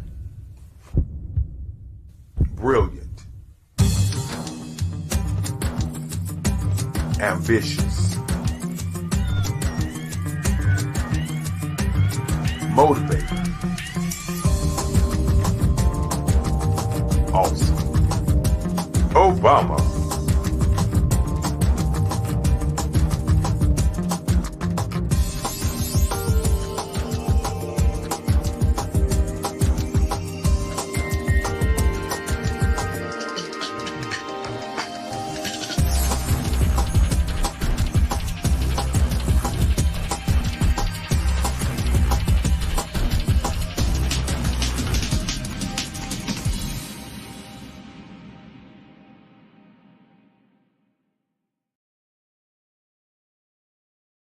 I am from Washington, D.C., but I was raised in Durham, North Carolina. I came to Durham when I was about 5 or 6, and then I traveled back and forth to D.C. because it's where my people are from. One of the unique things about my family is my mother, she's also an artist. She does quilting, And she does a lot of artistic things. And then my son, he draws with both hands, his right hand and his left hand, like I do. So that's kind of a family trait. And then my other son, he's a videographer, and my daughter, she works, she's a regional vice president for Sunglasses. When you start out drawing and sketching, you want to continue to explore, each avenue. I do pastels, I do pen and ink, I do painting, I do acrylics. I haven't done oils yet, but I try to do all facets of art. What I say to a lot of times to people is, you can't put yourself in a box when you're an artist. You have to explore. And over the course of my life, I've tried to explore different mediums. I also do sculpture as well. I choose my subjects by the intensity that they have in their faces, or the intensity that somebody is moving, because I do more than portrait drawings. I also do I do abstract, and then I do figurative drawing also. Well, what happened in this particular show is that I started out trying to come up with something that would be a little bit different than what everybody else is doing. So I was working on a Barack Obama show, and they wanted me to do some paintings of Barack. And so what I did was, because of the deadlines, I kind of did it kind of fast. And then I realized when I was doing it fast, I enjoyed it. And so then I started doing other pieces the same way, and I started to enjoy those pieces also. And so I came up with this particular style, and it's a style of lines and colors. And what's interesting is that when I was in college, I did a show called Lines, Colors, and I talked about the boldness of the blacks, the hotness of the whites, and this is how this has come about, later on in my life. And the colors comes from a lot of the entertainers that I work with, where they wear different colors. They don't wear, your plain reds or your whites. They wear different colors, and so that's also another piece of what's giving me the colors. The subtitle of this show is Faces That Speak Life. That's real critical. Faces that speak life. Each one of these pieces is a life source and a life energy that's being put on display for people that are looking at it. I always say in terms of my art, it's not important that I draw them. It's important what you get out of what I draw. I don't try to just draw it because you like it. People wanted me to do prints. I didn't do prints. People asked me to do different people, but the people that I choose are people that make a difference in the lives of people in the world. So the human landscape idea was, again, as I say, the lines represent your emotions, it represents your ideas, and it represents your journey as a human being. And that's why you get the different pieces and the different looks. And as you notice, I try not to do one look that looks alike another look. And that's what's the most important part of this show. I'd like you to imagine with me, if you will, opening an app where you can collaborate with like-minded individuals from around the world, get inspiration and in-app tools to launch and grow your business, as well as share your knowledge and earn compensation, all in one app. Well, the name of that app is Truso, short for Truly Social. Hi, I'm Matthew Newman, the founder and CEO of Truso. A new concept in social media, Truso is designed from the ground up to be a platform that's both social and empowering for all its users. How exactly do we do that? I'm glad you asked. First, Truso brings the world together via video. Psychologists assert that video provides a significantly more effective connection than audio only. When you enter a community on Truso, you're face to face. Second, on Truso, you don't have to have 1 million followers to monetize. Our business model allows all hosts and moderators to monetize, no matter the size of your following, by 1, producing fee-based content, and 2, inviting others to join the platform as subscribers. Even more, Truso has an in-app resource library with over 100 free resources, forms, and documents to help you build your brand and grow your business. Third, Truso is inclusive. The deaf and hard of hearing communities make up 360 million people worldwide. Unlike audio-only apps, Truso embraces its community, providing a networking platform that allows them to participate via video and closed captioning. We even have a deaf and hard of hearing foundation in the works as well. Fourth, Truso is both social and safe. We refer to Truso as a virtual extension of the beauty shop, barbershop, and brainchild of the community. A place where there's laughter, along with wisdom, growth-oriented conversation, and genuine connections in a safe space. Truso even has proprietary security to ensure we maintain a safe environment for everyone. Where are we at now? Truso is live, y'all. We've launched in beta and we're acquiring users daily.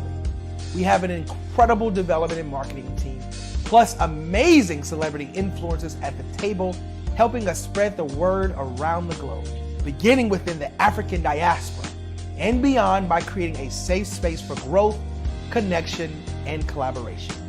We're truly excited about Truso. We've created something special for which there is a global market. And we invite you to embark on this journey with us as a shareholder. The future for Truso is truly bright. Join us and let's go there together.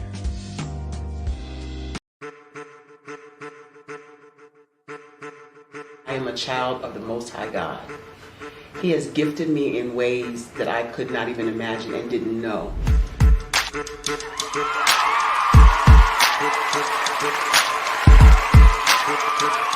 There was a time when I didn't know who I was. I listened to other people tell me who I should be, what I should do. I listened to people telling me that I should be a boutique owner, that I should be a construction manager, that I should be a laborer. Have you ever felt like you should do something else, be something else, go somewhere else, be wherever you wanted to be, and you felt like you were in a box? Anybody in the room? And you couldn't get out? Anybody in the room? And you kept trying to go and go and you couldn't get out? Anybody in the room? But let me tell you, you need to rock the box. Rock the box.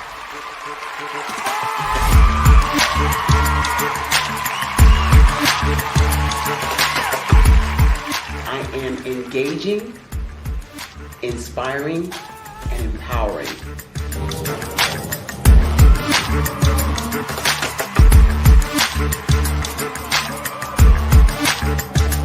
I would give you everything I know. Just by touching you, if I could, by osmosis, give you every single thing I've learned, I've gone through, I know I would. We know that's not possible, but as it is possible, I love to share information with people. Some of you out there, people have told you that you can't be, you can't have, you can't do. But I will tell you, like Kinston said, you can, you must, and you will. If it's to be, it's going to be me. You got to say it. If it's to be, it's going to be. If it's to be, it's going to be. If it's to be, it's going to be.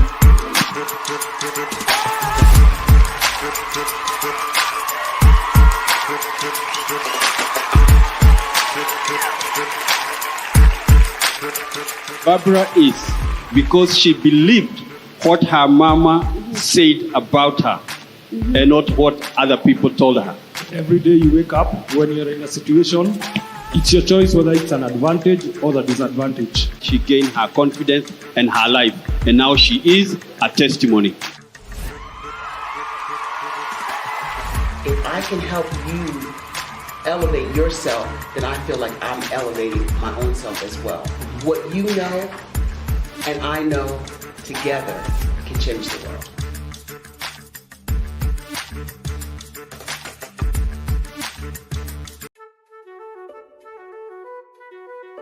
This is Dr. Arnold T. Petsworth. Yes, that's his given name.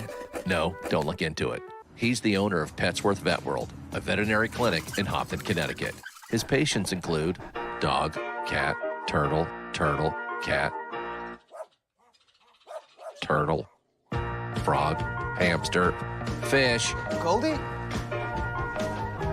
dog, and this alpaca. Due to doctor-patient confidentiality, we can't tell you their names. Business at Vet World was steady, and then quarantine hit. Neighbors on every lane, drive, and even a few cul-de-sacs brought new four-legged friends into their homes. Bunnies. Bunnies. You guys are so cute. Bunnies. You are so cute. Bunnies. You're so cute. Bunnies everywhere. A lifelong lover of Laporte, Dr. Petsworth welcomed these new patients with open arms.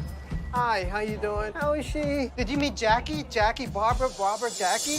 This is Betsy. The only problem? There were more appointments than he could manage. Yes, I'm gonna get to you. Give me a second. We're gonna get you in real soon. Don't worry, all right? And then...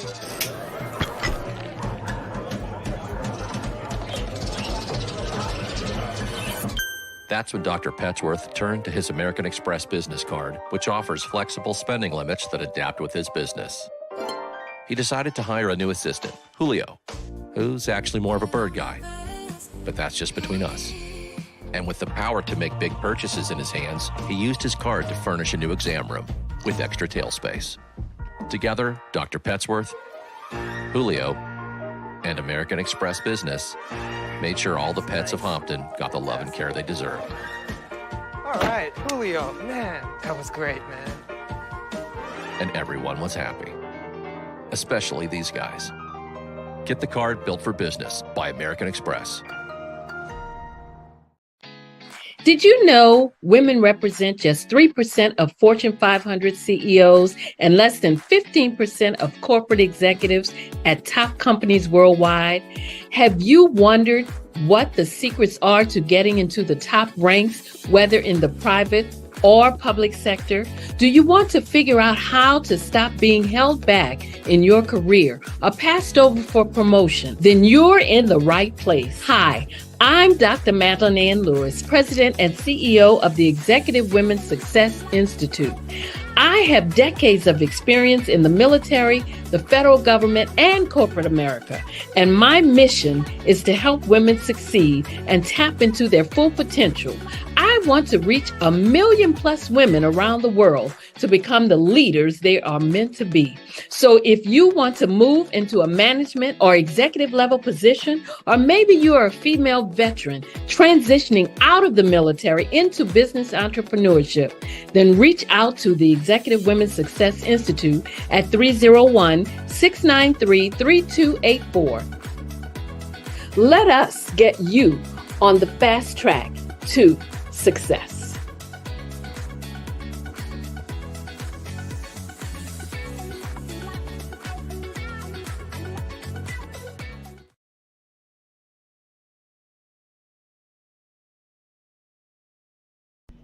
Why do I do what I do?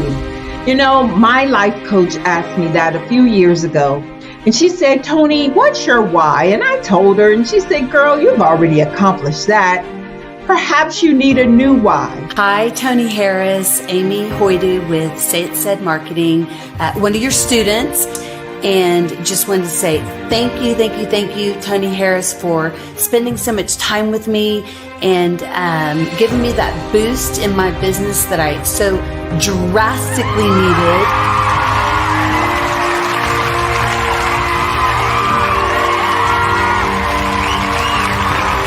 My why is to touch, move, and inspire my clients to take drastic steps to be better than they were before they met me. I'm a resource. I'm a connector. I want to help people build deeper relationships that are beneficial to their life and business. That's what I do best. So, first thing you got to do is show up. And speaking is a way to magnetically attract your ideal client to you. How many of you use social media that way? Absolutely, and this is how you look to the world. Drastic steps are the steps that are needed to be successful. And my business is drastic denotes a mindset. Getting out of your comfort zone. Doing something that you don't necessarily feel comfortable doing, want to do, but you know it's a necessary step to be successful in your business. I get the most satisfaction when I see my connections flourishing into relationships long after I am gone. Hi, my name is Jasmine Augustine with Media Jasmine, and I've joined several networking and referral groups in the area. And Network in Action Northeast Houston with Tony Harris Taylor is one of the best organizations that I've joined. I love that piece of what I do, and it is what fuels my fire.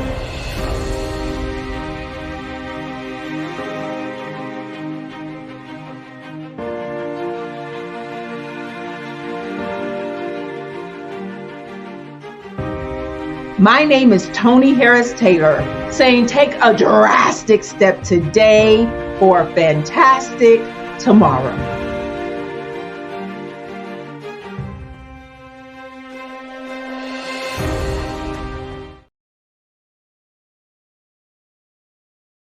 I'm Ramon Ray, founder of Smart Hustle Magazine and smallbiztechnology.com.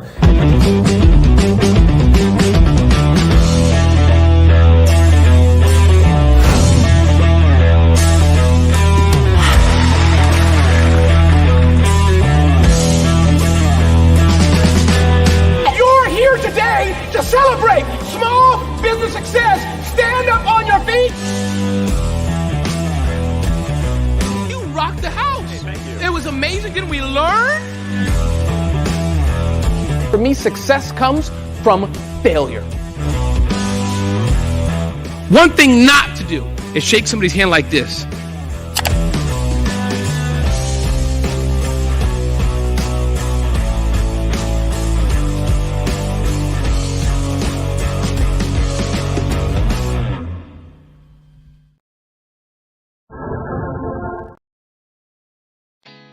Did you know women represent just 3% of Fortune 500 CEOs and less than 15% of corporate executives at top companies worldwide? Have you wondered what the secrets are to getting into the top ranks, whether in the private or public sector? Do you want to figure out how to stop being held back in your career or passed over for promotion? Then you're in the right place. Hi, I'm Dr. Madeline Ann Lewis, President and CEO of the Executive Women's Success Institute. I have decades of experience in the military, the federal government, and corporate America, and my mission is to help women succeed and tap into their full potential. I want to reach 1 million+ women around the world to become the leaders they are meant to be. So if you want to move into a management or executive level position, or maybe you are a female veteran transitioning out of the military into business entrepreneurship, then reach out to the Executive Women's Success Institute at 301-693-3284. Let us get you on the fast track to success.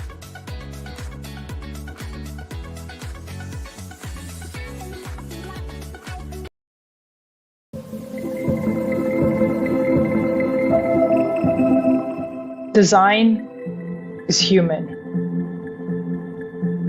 It's about people. It's about life. We've designed everything around us since the beginning of time. The things that we see, the things that we hear, experience, and feel. And in this evolving digital frontier that we are calling the metaverse, there are opportunities to do things that we never thought were even possible. But with innovation comes responsibility, and there will be many challenges that we must face and overcome together. I've often wondered, how do we create balance between humanity, technology, and the environment in a world that is already constructed? It's as though we are designing against the grain. This is something that many of us are trying to figure out at this technological tipping point. I personally have spent countless hours of my life, especially in the last few years, really thinking about this, thinking about how to create amazing, innovative, and artistic, immersive experiences using technology, but while still doing our part in this world to protect our people and to protect the environment. And what I've realized is that collective thinking around design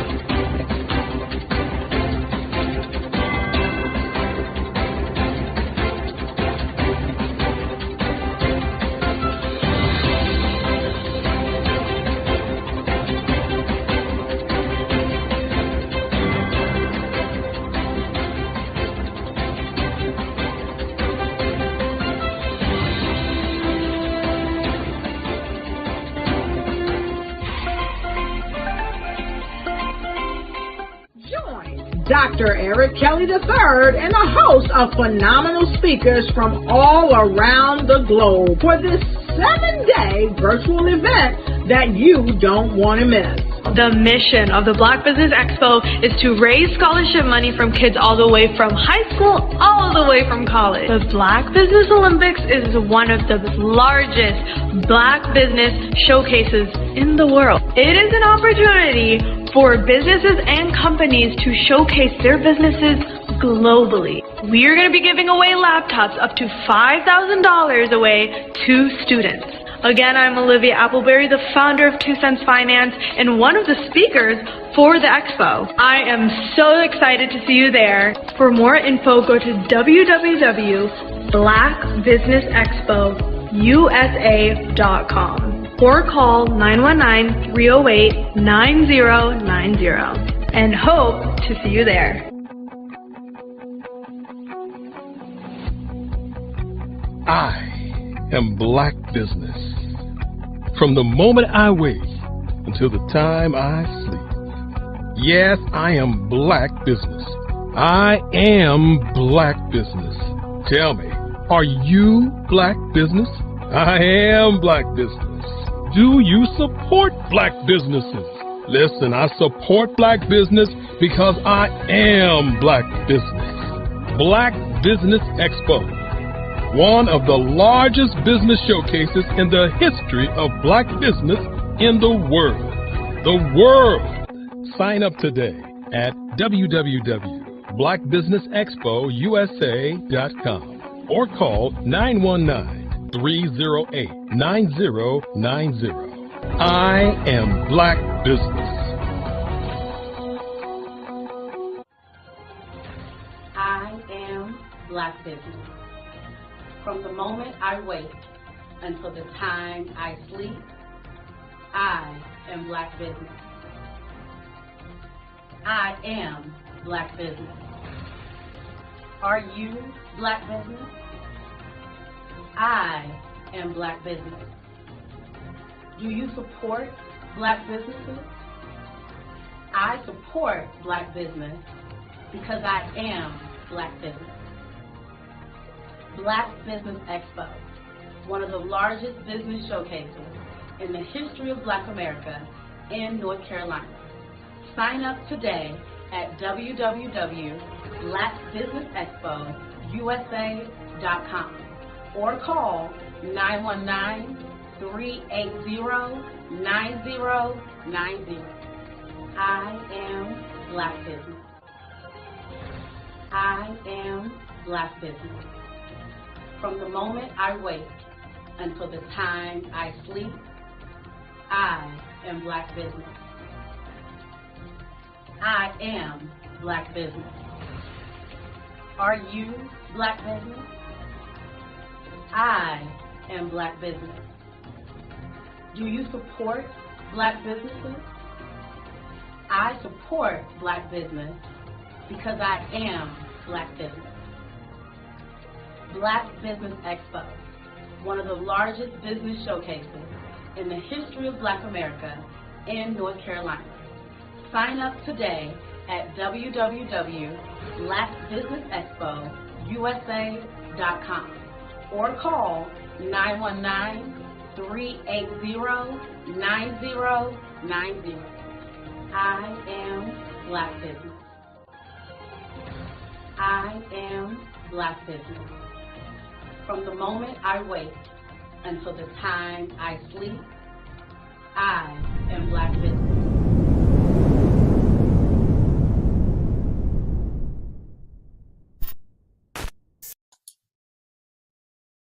Hi, I'm Barbara Smith. Genius is common. My genius is executive coaching and professional corporate training. As the master executive coach and corporate training ambassador for the Genius is Common movement, I help business owners craft their stories in such a way that you know exactly what they do, what they have, and what they bring to the table. Many times as business owners, we are asked, so what do you do for a living? And we could be crushing in our businesses, but we're not quite sure exactly what to say in a short amount of time. Well, I help you take those stories that are the reason why you're in business and why you're so passionate about your business and craft them in such a way that people are drawn to you as opposed to being repelled by you. Because every conversation, every time you talk to someone about your business, you are excited about it. But are you really conveying what you do, what you have, and what you bring to the table? And do really people understand why you care so much and why they should care that you have the solution to their problem? Well, I'm here to help you with that. As a master storyteller, I can help you with your stories and spin them in such a way that they are intriguing and fascinating. People want to listen to you talk about your business. That's why at the Genius is Common movement, I am the master executive coach and professional training ambassador. That's my genius. And genius? Oh yeah, it's common.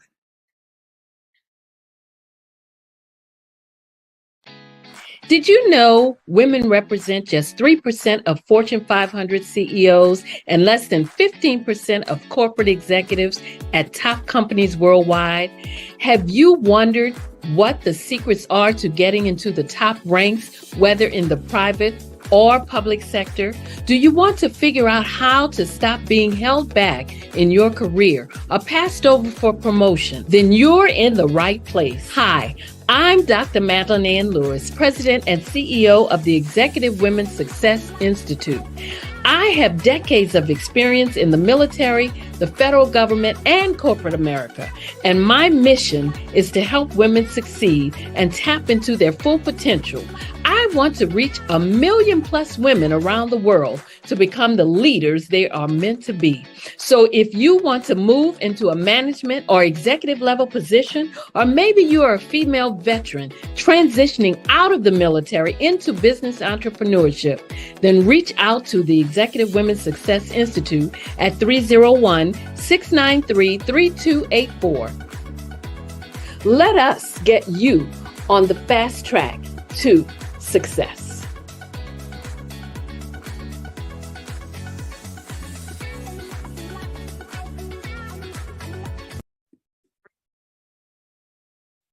Hello, I'm Dr. Madeline Ann Lewis, President and CEO of the Executive Women's Success Institute.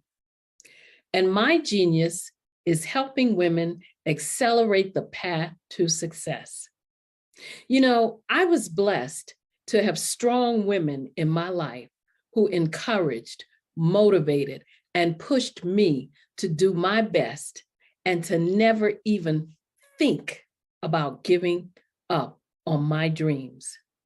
So I say to women, we must show up to rise up. We have talents and potential, but who will see them if we don't speak up and get noticed? I know that women are a tremendous resource on this planet, and there is nothing more fulfilling than helping a woman tap into her full potential. I do this because I want to be a part of helping as many women as I can to show up, to rise up. I do this because genius is common.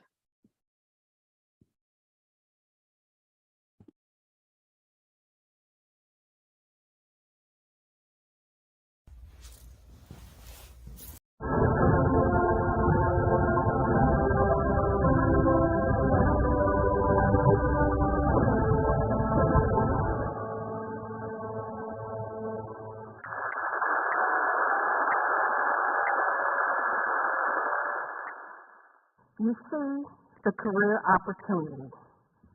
You feel it's yours. After all, you're well qualified, but you don't apply.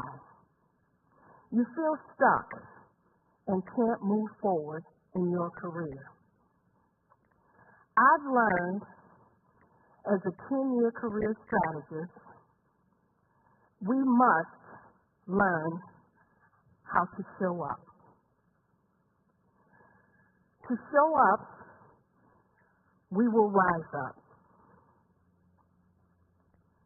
We have an amazing resource on this planet, a resource with tremendous potential. That resource is us, women.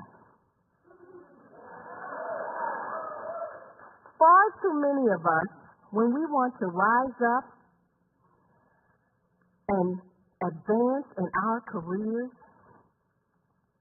we hit an invisible barrier. It's called the glass ceiling. And when we do make it through the glass ceiling, chances are we're more closely scrutinized than men. As women, we face more barriers to promotion in many organizations. However, I've discovered the biggest barrier, believe it or not, is ourselves. As women, we often hold ourselves back.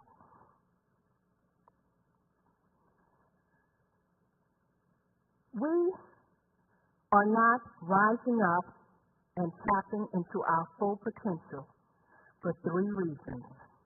The first is a lack of confidence in our abilities.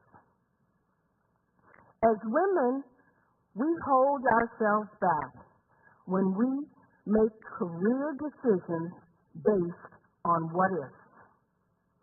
We listen to that little voice in our heads that says, what if I'm not good enough? What if I don't have what it takes? What if I fail? An article in the Harvard Business Review says, men will apply for a position when they meet only 60% of the requirements. Good for them. But what do? We will only apply if we feel we can meet 100% of the requirements. Instead of moving forward with confidence, we hold back. We let fear and doubt take over, even though we know we're well qualified. And the second reason is a lack of assertiveness. We have talents and potential, but who will see them if we don't speak up and get noticed?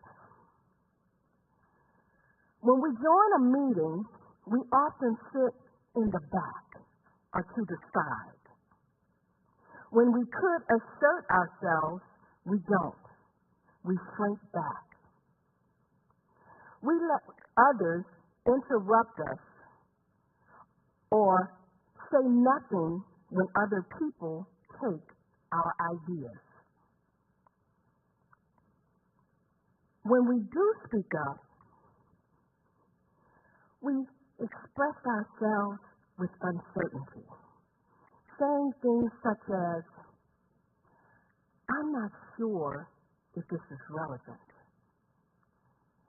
I don't know if this is helpful. This may not be a good idea, but when you and I use words and phrases like these, we undermine our credibility. And the third reason, we don't build a support network. My friend, Kim, applied for a position. Her female supervisor felt she was more than qualified. But the supervisor would not give Kim a recommendation.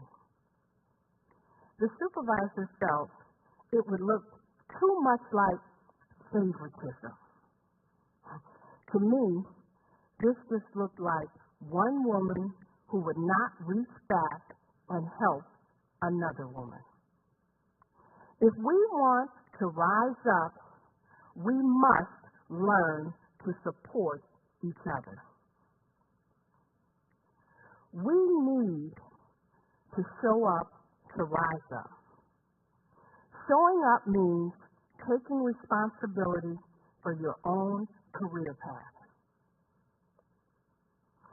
It was 2005, and I had a comfortable job as an analyst working for the U.S. government, but I wanted more. A supervisor's position opened up, and I submitted my application.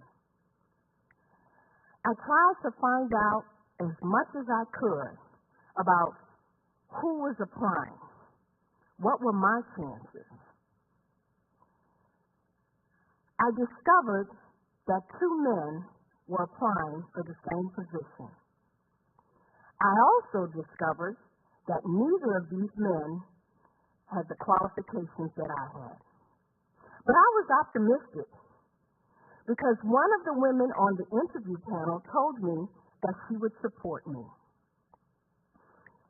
So I walked into that interview room well prepared. I answered all their questions. I aced that interview. 3 days later, I was told I wasn't selected.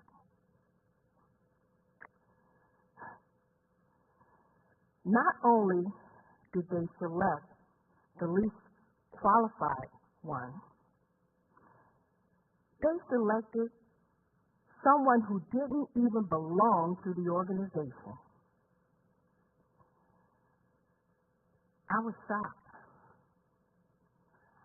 I was hurt. I was angry. I thought, how could this be? It was like a slap in my face. I deserved that job. I thought, maybe I should just look for a job somewhere else. But I was in an exercise class, and it hit me. I'm not a quitter. I have never given up. I deserve this job. I'm good at what I do. At that moment, I realized that if I wanted to rise up, I needed to show up. We need to show up to rise up. Showing up means taking responsibility for your own career path. And then it happened. The man they hired quit. And the manager asked me, the more qualified one, to step into that position. I did. I showed up and I rose up in my career. Having worked with hundreds of women over the years, I know there are 3 steps we need to take to show up. The first is to build confidence. The second is to be assertive. The third is to build a support network. When we follow this 3-step process, we will show up to rise up. When we rise up and tap into our full potential, as women, you and I will contribute more to our organizations, more to our families, and more to to our communities. When we show up to rise up, everyone wins.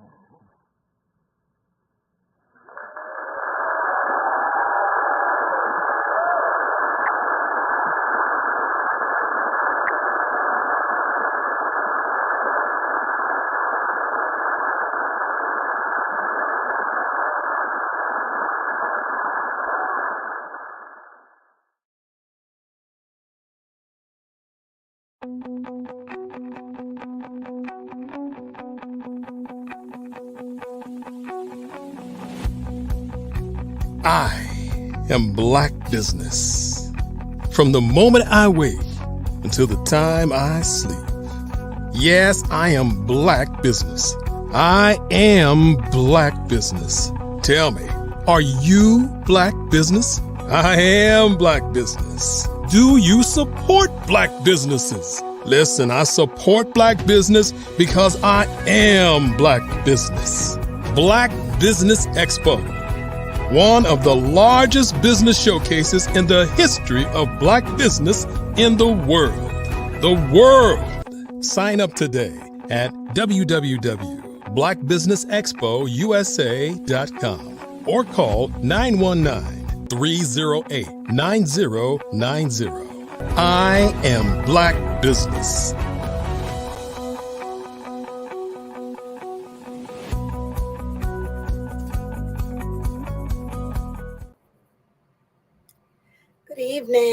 Good evening, business owners, entrepreneurs, thought leaders, and corporations. Welcome to the Black Business Network. My name is Eartha Watts Hicks. I'm an award-winning author, publisher, PR writer, and affiliate for blackpr.com. I am your business moderator this evening on the Black Business Network. The Black Business Network is a 24-hour business network showcasing Black businesses, business owners, entrepreneurs, and thought leaders worldwide. We have speakers from North Carolina, London, Singapore, Africa, Japan, and cities all over the United States. The Black Business Network is a global community sharing its business knowledge to empower, inspire, and educate businesses about business. Our next speaker is Dr. Madeline Ann Lewis. Dr. Madeline Ann Lewis is president and CEO of the Executive Women's Success Institute, international TEDx speaker, international best-selling author, and creator of the online course, Crack the Career Code, Unlock the Amazing Power Within to Lead with Confidence, Charisma, and Credibility. She is one of the hosts of the Successful Women radio TV show, career strategist, trainer, speaker, and business consultant. She has received numerous awards for her work, such as the Joe Mann's Black Wall Street 2022 Award. She is on the 2022 Veteran Champions of the Year in Corporate America list, the VCOY corporate list honors 30 champions who advocate for our nation's veterans in the civilian workforce. She received the Acquisitions International 2022 Most Empowering Women Success Coach Award, the Enterprising Woman of the Year, the Prince George's Chamber of Commerce Business Woman of the Year Award. She was selected by the Minority Enterprise Executive Council for the 50 Women of Power in Business Award. And these are just a few of the many accolades she's received. Her mission is to help women accelerate their path to success. I present to you Dr. Madeline Ann Lewis. Welcome. Hello. How are you? I'm great. Thank you. And geniuses, comment, and I will see you on the other side.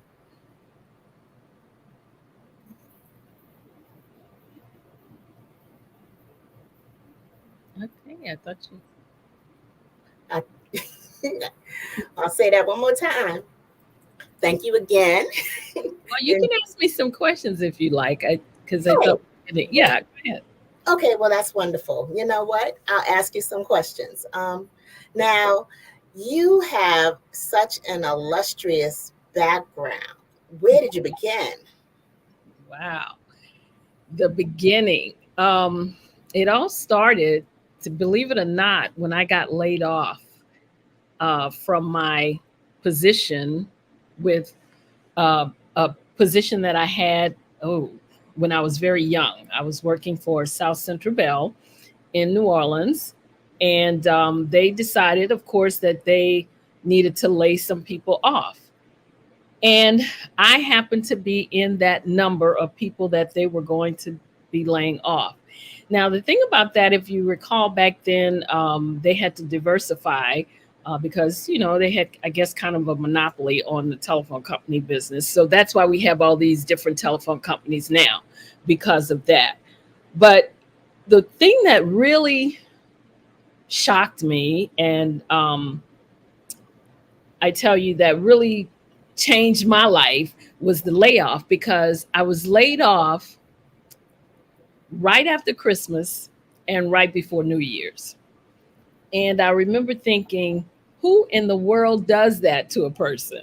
And so when I got laid off, it was, like I said, it was such a shock that I needed to find out why. Why did this happen to me? And it wasn't because I thought I was so special. It was because I knew that it wasn't because of my work performance. And so I decided I was going to look into it to find out why, because I knew that there were people that was still there that came in after me, and they were not laid off. So what I did was I contacted a friend of my mom's who had also worked for that company, but they were no longer there. They were with they were a high-powered executive with one of the hotels in New Orleans. So I called her and I asked her, I told her the situation. I asked her if we could go to lunch and talk.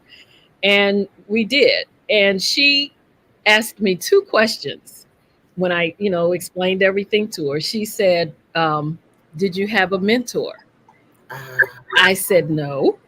She said, did you have a sponsor? I said, no. She says, well, that was your problem right there. She said, because if you had one or both of these in your, in your life or in your career, she said they could have given you somewhat of a heads up, maybe to say, okay, this division here, they're going to be laying off X amount of people. And because you work in a division, you need to look into maybe moving over somewhere else, into another, trying to get into another part of the company. And that was definitely an eye opener for me. And I thought to myself, okay, so the next time when I did get another position in another organization, the first thing I did, of course, I got a mentor.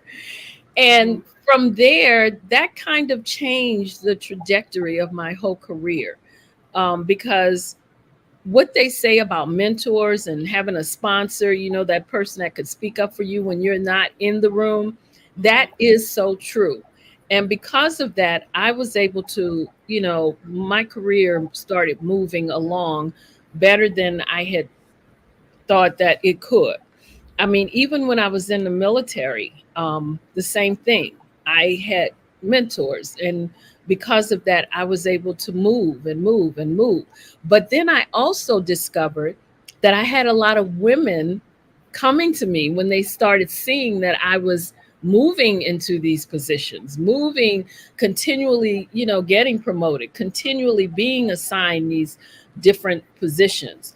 And so they wanted to know how. They wanted me to help them with their promotion package. They wanted me to help them to get through interviews. So we did mock interviews. I would do mock interviews with them. They even wanted me to mentor them. And when I saw how many women, that's why they always say you never know who's watching you.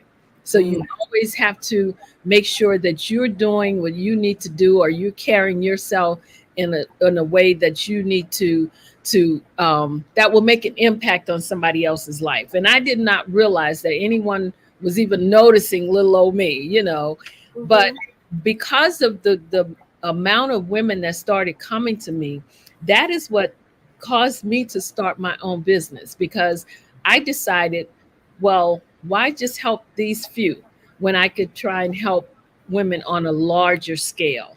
And that's what started my entire business, to be able to help women to, progress in their careers. Women that thought, maybe I can't do this, or I'm not good enough for this. I don't have the skills for this. Or what do you think I need to get here? Or even looking at a posting for a position and thinking, oh, well, I can do 1, 2, and 3, but I can't do 5, 6, and 7.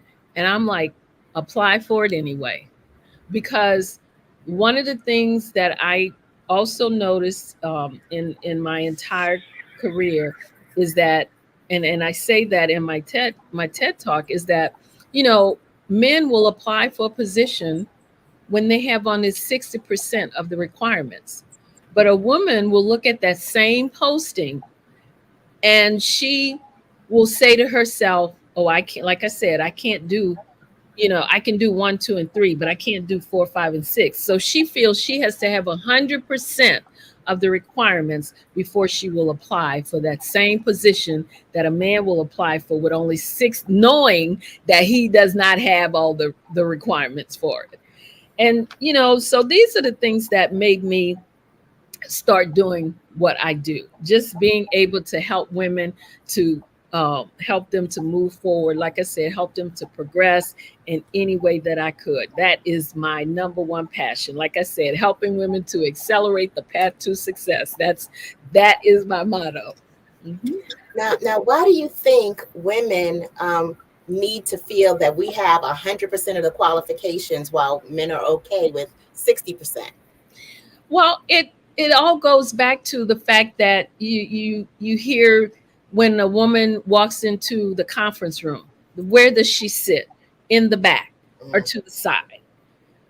Where do men go? They go up front, and it's all because they always feel like, I'm not good enough. I don't have what it takes. What if they call on me and I answer the question wrong? And a lot of times I tell the women, especially the women that come to me, my clients, I often tell them, sometimes you just don't know what you know. And the thing about it is, I remember in my organization, I was assigned to go out and do the threat briefing for the entire organization. And I'm talking about the terrorist threat briefing. I used to have to go to different organizations and do that threat briefing. And a lot of times when I walked in the room, I might be the only one walking in that room that looked like me. Mm-hmm. So I knew going in that I was going to be challenged in some way. I knew that. But I also knew that I know what I know that I know that I know. And so I would be ready for that challenge. And it never failed. It always came. But the fact that they knew, my organization knew that I was good enough to go out and do that briefing, to the point that they let me brief the Attorney General, Eric Holder, when he came into office. I had to brief him. And I tell you what, that was an experience, because they told, we had to do a little mock rehearsal for it, because they told me, okay, when you walk in the room, he's going to sit over here, way down here at the table, and you'll be sitting like maybe halfway down the table. When he walked in that room, he looked over and he saw who was in there, and he saw that I would be doing the briefing. The man sat directly across from me. Oh. If that's not intimidation, I don't know what was. But you know what? I just sucked it in, and I said, you know what, Madeline? I said to myself, you got this. You know this information. Mm-hmm. And so I sat there and I gave that threat briefing. And believe it or not, when I left, because it was I had to go right across the street from my office was right across the street from where I had to go to brief him. Uh-huh. And when I went back to my office and I walked in the door, everybody stood up and gave me a standing ovation. Ooh. They had called over and told my office how well I had done that briefing. And see, this is why I say, you don't know sometimes what you know. And women have a tendency to doubt themselves too much in situations. It's like, don't sit in the back, go up front. Because even if you don't know the answer to the question, you can always say, hey, well, I don't have the information on that, but I will find out for you and get back to you. You don't have to sit there and look like a deer that's caught in a headlight. You just know that you are valuable enough and you're worthy enough to be sitting in that seat. And that was the thought that I had when he sat across from me. I wouldn't be sitting here if they didn't think I knew, what I was supposed to do. And so that, I think, what women have to learn to have more confidence. And that's what I said. We have to learn to have more confidence, to be more assertive, and like I said, to build a support network, because these are the three important things that we need, that I think will help us not to be so fearful of when we get into a situation. We start, well, what if? Start the what ifs. That's what starts playing around in your head. What if? What if I'm not good enough? What if I don't have what it takes? These are things that you should never ever bring into your mind, that negative self-doubt, self-limiting beliefs. These are things that I always try to get women past when we're doing our coaching. Do you think those self-limiting beliefs come because we're challenged so often, even though we know what we know? Well, in a way, yes. When I did research, I interviewed 20 women in and around the Washington, D.C. area who were in executive positions. I wanted to find out how they got there, how they stayed there, the obstacles they face, some of the challenges. And believe it or not, it was really, really interesting to hear some of the answers that I got from these women. And they doubt themselves a lot of times because they know that they're more closely scrutinized than their male counterparts that might be in that same position.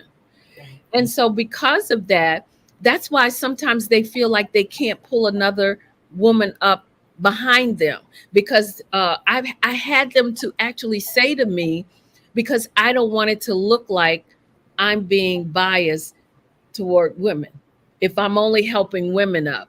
But you know what? Men don't have that problem. If they want to help another man up the ladder, they're going to do it. They don't care how many men they help up. They will pull that man up. As a matter of fact, they may pull the man up before they pull the female up. But we have a tendency not to do that because we always doubt ourselves. And like you said, those self-limiting beliefs. We always believe that if we do this, this will happen. If we do that, that will happen. If we say this, oh boy, we're going to be looked at as, aggressive, or we're going to be looked at as some angry Black woman or something like that. So those are the things that you have to get past. And you have to, like I said, remember that if you have that knowledge, if you have the skills and the talents and abilities to be in that room, then never doubt that you're not supposed to be there. Because guess what? There are some that's sitting there right next to you that really shouldn't be there. And you have a lot of times more experience, you have the more skills, you have more knowledge than they do. But because you're sitting there looking around the room thinking to yourself, oh, wow, why am I sitting here? I don't know if I could do this. And that's when you start to take yourself out of the game. That is exactly what you're doing at that point. Mm-hmm. So how do you help women go from that place of intimidation to being more assertive? Well, for one thing, I always say, learn how to toot your own horn. Mm-hmm. If you know, like when you read off my background, the awards and different things like that, I don't have a problem telling people, yes, I did this. Yes, I did that. Yes, I created an online course. Yes, I've met so-and-so. Yes, I've been able to brief the Attorney General. I don't have a problem with that, and I don't think it's bragging. It's letting them know that I had the skills and I had the knowledge to be able to do that. And I think when women understand that you are when you know, like I said, when you know that you have those skills, you know that you have the abilities, then you can do anything you set out to do. And one of the things that you definitely can't do is doubt yourself. So I try to walk them through a program where we start off first. We start first looking at their talents. We start off looking at their gifts. We start off looking at the things that they feel that they're good at. And then we look at those things that they think, oh, I can't do that. And it's always one of the things that I always get is that they don't like to speak in front of, an audience, or they don't like to get up. And I said, well, you know what? You're going to have to get over that. And with that, I have no cut cards, because first of all, if you want to be a leader, if you want to be a CEO of a business, if you want to be an executive in an organization, guess what? You had better learn how to stand up in front of people and speak. You have to learn how to get over that, whatever it is. When you first walk up there, yeah, you're going to have that little tightness in your stomach, or again, you're going to maybe for a fleeting moment think to myself, oh my goodness, what have I gotten myself into here? But guess what? Then you say to yourself, but I'm supposed to be here. Amen. And because I'm supposed to be here, I'm going to give it my all, and I'm going to be excellent at what I do. So we that's what we do. We start with what it is that they are good at, what they know that they can do very well. And then we look at, as I said, what it is that may hinder them, may cause them to have that self-doubt. And whatever those things are the things we definitely focus on to try to get them past that. Because if we have to get you in a Toastmasters class so you can go, step by step, if you feel comfortable with that, going step by step to get to that point where you can stand up in front of someone and speak. Because definitely when you come through my coaching program, don't tell me you can't. I don't like speaking in front of people. I don't want to hear that. I don't want to hear. Come on now. But it's just working with them to get them past those things that would cause fear. And I'm not going to say that I never had it myself, because I did. But I was lucky enough to have, like I said, I was lucky enough to have mentors and people that saw things in me a lot of times that I did not see in myself. And that's what I try to do with these women. I try to show them, yes, you have that. I see it in you. And I know that you can do it. So come on here. Let's pull that out. Let's pull it out, because it's there. So let's bring it out to the forefront. And that's what I try to do with the women that come to my coaching programs. Now, once these women are part of your coaching program, about how long, more or less, does it take them to get over this trepidation? You know what? It is nothing like seeing a woman who has just come into her own, tapped into her full potential. And some may take a little longer than others. And I have I have 3 levels of coaching programs. So the first one is our silver level, and that's where they start off, and that's the one that's the shortest, where if you know that you just need to hone some skills, or maybe you're in your career right now and you're stuck and you just can't get over that hurdle no matter what you do, and you're just trying to find out, what am I doing that I need to do better, or what is it that I don't have that I need to get? That's the one where we start looking at those things, and that doesn't take them that long. We could probably go through that maybe within a month's time. But in the next coaching program is the silver level. Now that one could take you a little longer. That may take anywhere up to maybe 4 months or so. And then, of course, the last one is the platinum. The platinum may take you all the way from 6 months to a year. And that one, if that may be someone I really have to keep kind of nurturing. But you know what? It's okay, because I'm going to nurture you until you don't need to be nurtured anymore, until I can kick you out of the house and say, okay, now you're on your own. Go ahead on and do your thing. And that's just the way the program is set up. But so it doesn't matter where you are or how, when you ask me how long does it take, it depends on the person and how they actually feel about themselves. Because if you come to me with that, woe is me, I just don't know if I could do this, or I just don't know if I could do that, we're going to have to stop right there and start talking about attitude and changing the way you think, because that's definitely going to be a first. Yeah. Now, it seems I see the women in your coaching program have such untapped potential. Where have you seen their growth lead them to? Wow. I have had some that have gone on to be executives. I've also had some that have gone on to start their own businesses.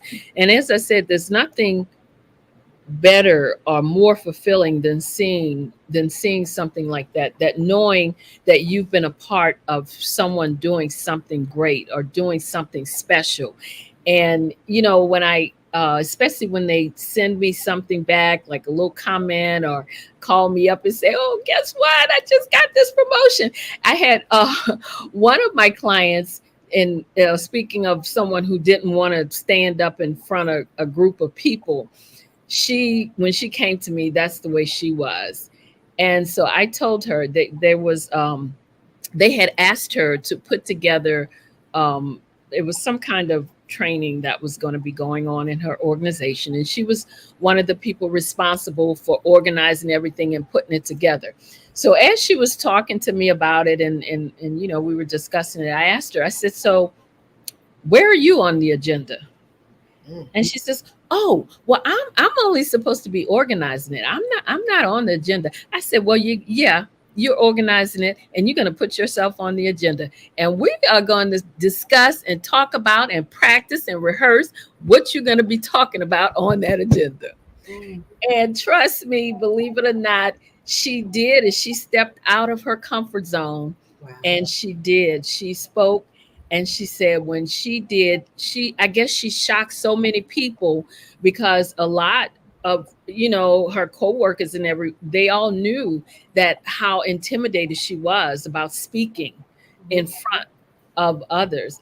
But one of the good things that happened to me is that I got a client from it, because when she told them she had worked with me, then they came to me too.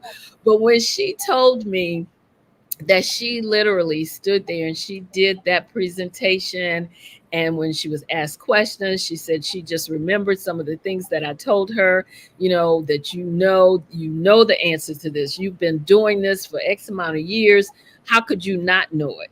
And that's the one thing I also tell women, that if you are going to be an expert in your field, you have to be an expert in your field. In other words, you have to do research. You have to stay up on what's going on in your industry. And if you know that you're doing these things, then you'll be okay. You'll be okay with the questions. And she did it, and I was so excited for her. I didn't know what to do, but but that's just how I do it. I mean, I know there are other coaching programs that may not have that kind of hands-on, unless we're going to get this done kind of thing. But that's what I want to do, because if you just tell them what to do, that's not going to help them. You have to be able to let them do it. But first of all, you have to help them to believe that they could do it, not make them believe it. Help them to believe that they can do it. And that's what I try to do.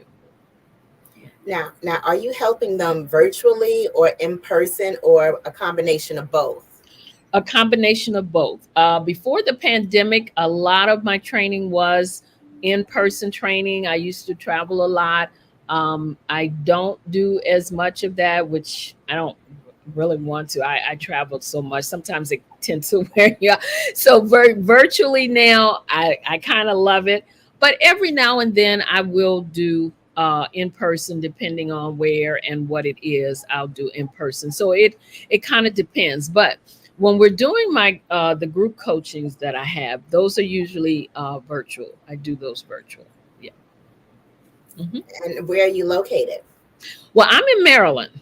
I am in Maryland, so but I work, like I said, I work with women, so they can be anywhere. And that's the good thing about being virtual. We can connect anywhere, that they are. Yeah. And who do you consider your ideal client? Women.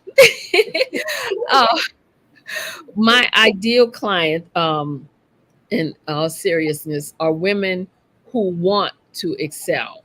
Women who, as I said, sometimes they may come to me with I don't think I could do this, but they have to have something in them that says, I want to be able to move forward. I want to be a success. I do have it in me to be a success. So those are the women that I work with. Women who are professionals, women who want to excel, women who are ready to get it done.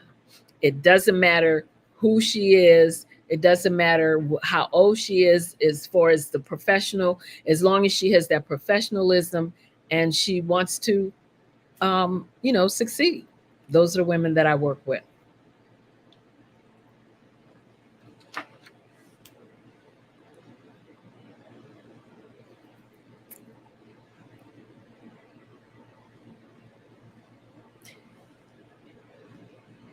And Sue. Wow. Now So you have I thought I had lost you there for a minute. no, you have so much insight to share. Where can we get in touch with you, connect with you online, your website? Well, again, as you know, I'm Dr. Madeline Ann Lewis, and you can reach me on all the social media sites. I'm out there. Just put in my name. Make sure you put it in there's other Madeline Lewises out there. But also my email is info@exwsi.com. My website is www.exwsi.com.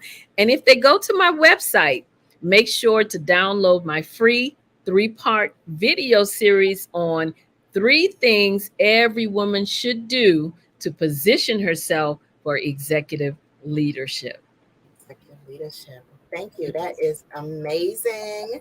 And thank you so much. And thank you for just being an inspiration. You're incredible. Thank you so much. Thank you for having me on the platform. I appreciate it. Oh, thank you. My pleasure as well. And genius is common, and I'll see you on the other side. Yes, you will. Thank you. Wow, that was amazing. Amazing, amazing.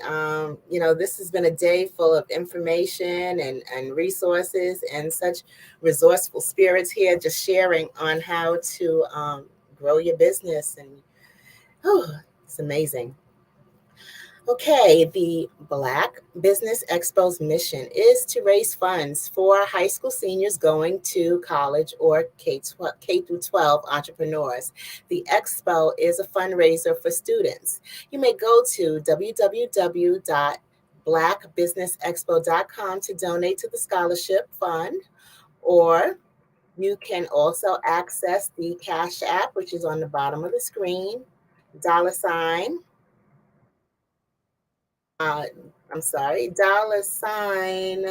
$BBX USA. Our goal is to give laptops and up to $5,000 to 10 students. Students can register online. Students can register online at blackbusinessexpousa.com.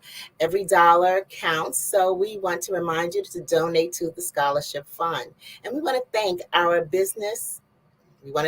Black Business Expo USA sponsors for June 2023: NC 100, Moody Capital Partners, Suede Soul, Lotus Reshades Coaching and Training, Carolina Virginia Minority Suppliers Development Council, STEP Management, BHS and Associates, Margie McLean Foundation Incorporated, Genius is Common, Earth Essentials, Malane Shani Global, Executive Women's Success Institute, The Quality Coaching Company, Superwoman Business Services, Creative Force Studios, Lee Entertainment, Artistic App Design, Black Business Expo USA. Genius is common, and I'll see you on the other side.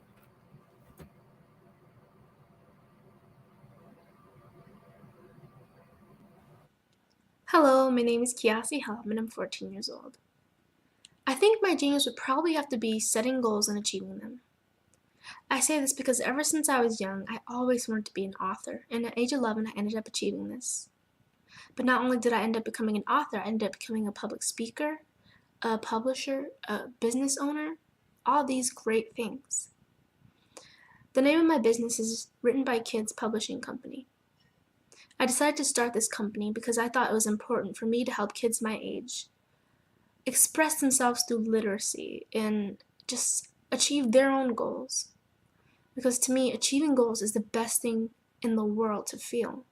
It's you just achieving things and aspirations that you set for yourself. And I know that everybody is capable of this because even if you don't end up achieving the goal, you still tried your best, and that's the most important thing. And everybody is capable of this because genius is common. Thank you. Hi, my name is Holly Bird Miller, and I am the brand and beauty ambassador for the Genius is Common movement. I have 27 years in sales, marketing, business development, branding, and brand strategy. So my genius is common. What got me into the love of branding and beauty is I love to allow our professional clients to look like the best version of themselves, to elevate their executive presence. So I've surrounded myself with a global team of videographers, photographers, hairstylists, makeup artists, wardrobe stylists, social media managers, and brand strategists to make sure that we are your one-stop branding agency. So I am so proud to be the brand and beauty ambassador for the Genius is Common movement. My genius is common.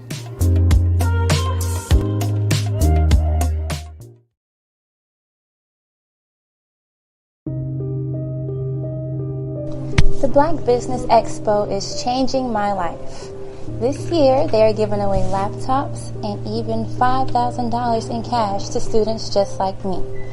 I'm Alexis, and I want to go to college to fulfill my dream of becoming an entrepreneur. Help the Black Business Expo going to www.blackbusinessexpousa.com and also becoming a vendor, a sponsor, or donating.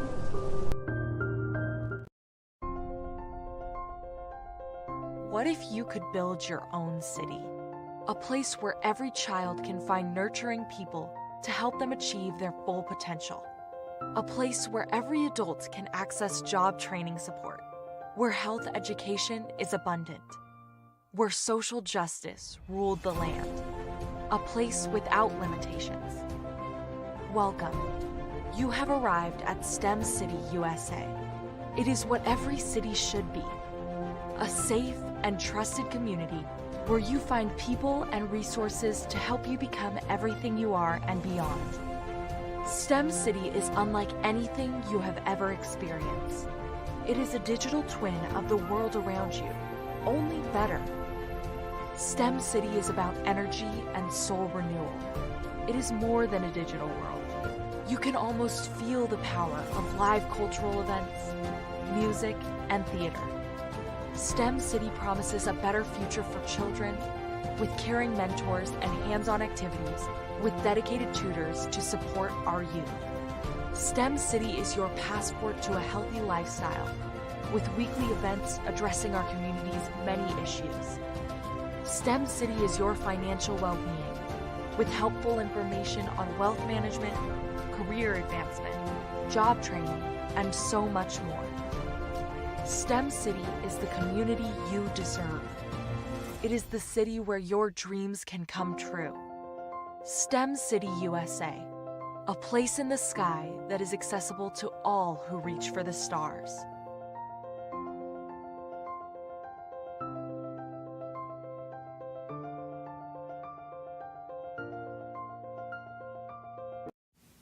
Did you know a typical passenger vehicle that has a fuel economy of about 22 miles per gallon and drives about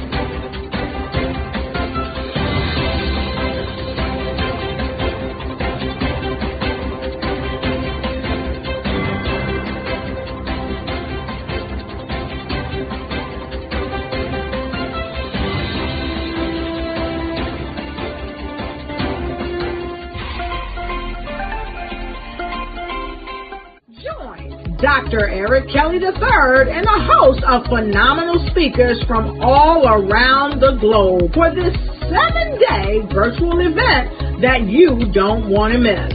The mission of the Black Business Expo is to raise scholarship money from kids all the way from high school, all the way from college. The Black Business Olympics is one of the largest Black business showcases in the world. It is an opportunity for businesses and companies to showcase their businesses globally. We are going to be giving away laptops up to $5,000 away to students.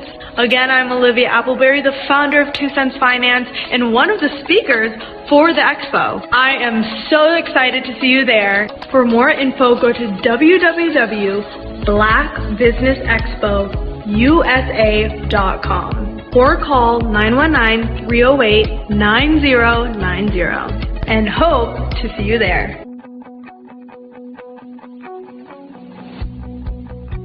I am Black business.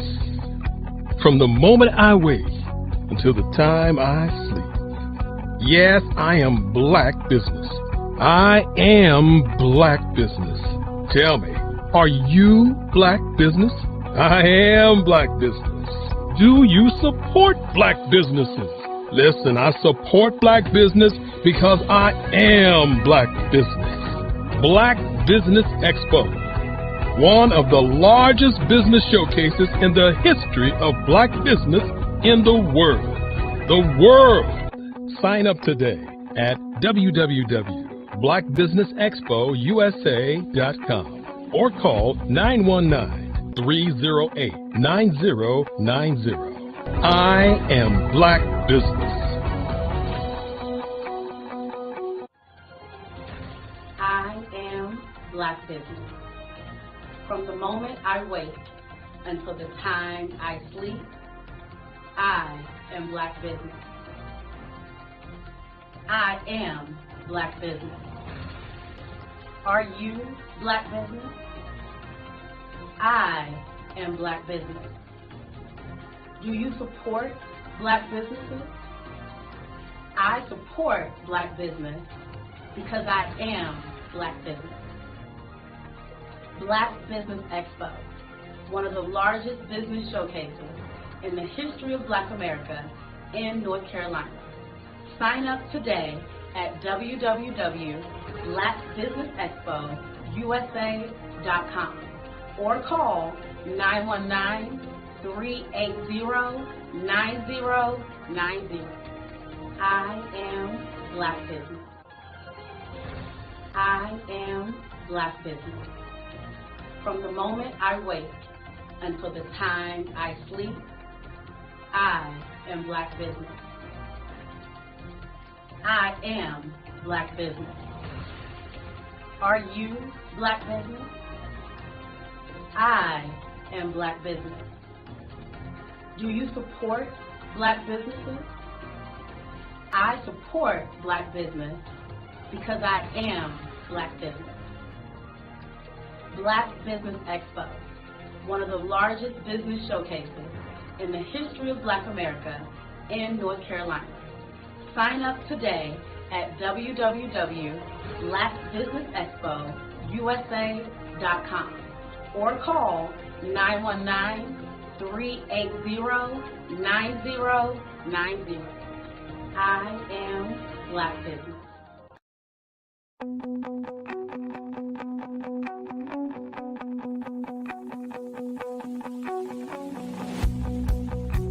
I am Black business.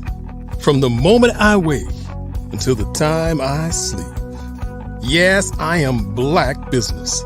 I am Black business. Tell me, are you Black business? I am Black business. Do you support Black businesses? Listen, I support Black business because I am Black business. Black Business Expo, one of the largest business showcases in the history of Black business in the world. The world! Sign up today at www.blackbusinessexpousa.com or call 919-308-9090. I am Black business.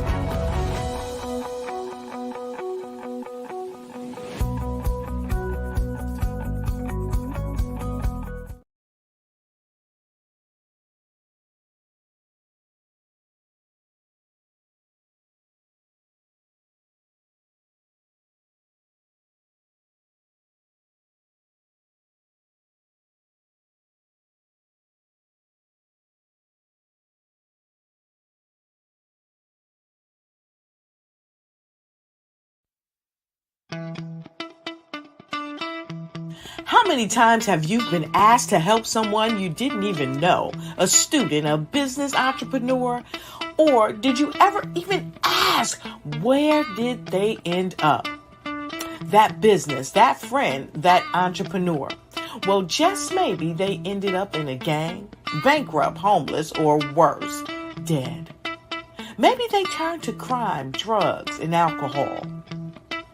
Did you ever wonder?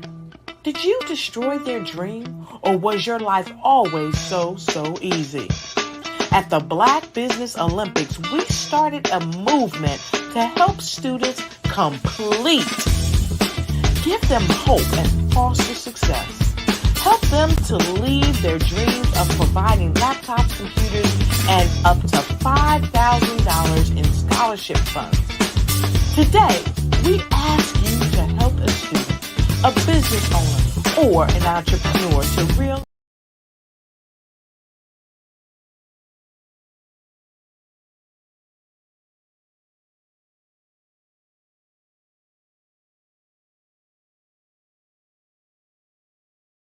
You're muted.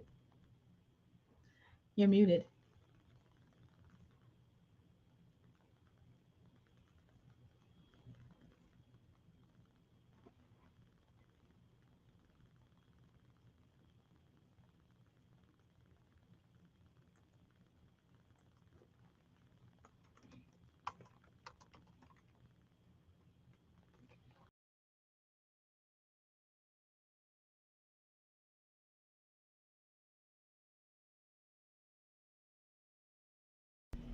Why do I do what I do? You know, my life coach asked me that a few years ago. And she said, Tony, what's your why? And I told her, and she said, girl, you've already accomplished that. Perhaps you need a new why. Hi, Tony Harris, Amy Hoydu with Say It Said Marketing, one of your students. And just wanted to say thank you, Tony Harris, for spending so much time with me and giving me that boost in my business that I so drastically needed.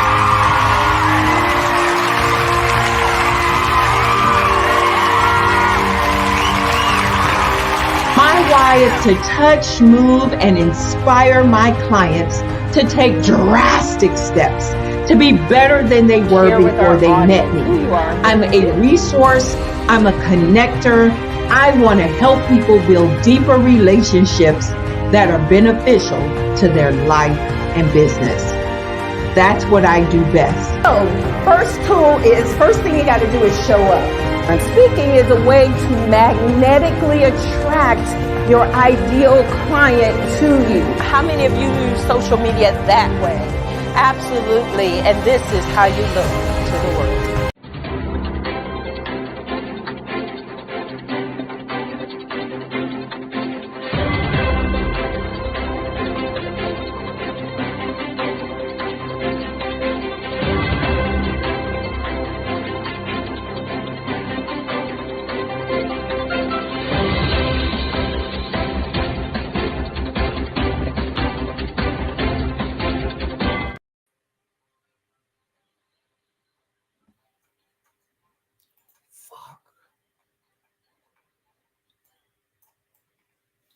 All right. Give me 1 second.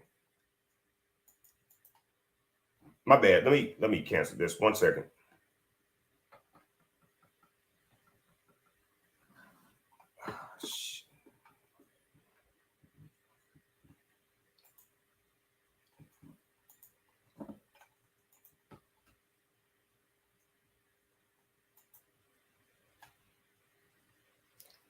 Good evening, business owners and entrepreneurs, thought leaders and corporations. Welcome to the Black Business Network. My name is Lex Sales. I'm the business moderator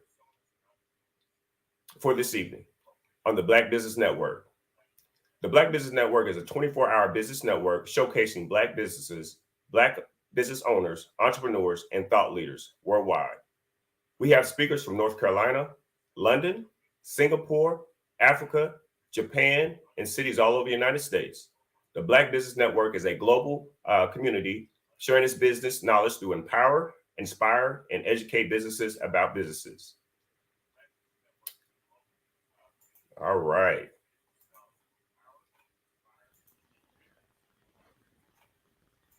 All right. So our next speaker that's coming up is B. Jacqueline Jeter, recognized as the premier leadership expert.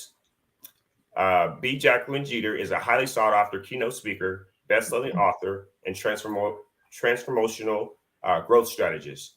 She's arguably one of the most empowering, entertaining voices in the motivational speaking today. Leveraging over 30 years of leadership and experience in the pharmaceutical industry, B. Jacqueline is on a mission to impact audiences and train organizations worldwide to identify, address, and eliminate leadership challenges associated with change, management, leadership, development, and team building. Her extensive leadership expertise has landed her on major corporate stages across the United States. Her exceptional skills have allowed her to deliver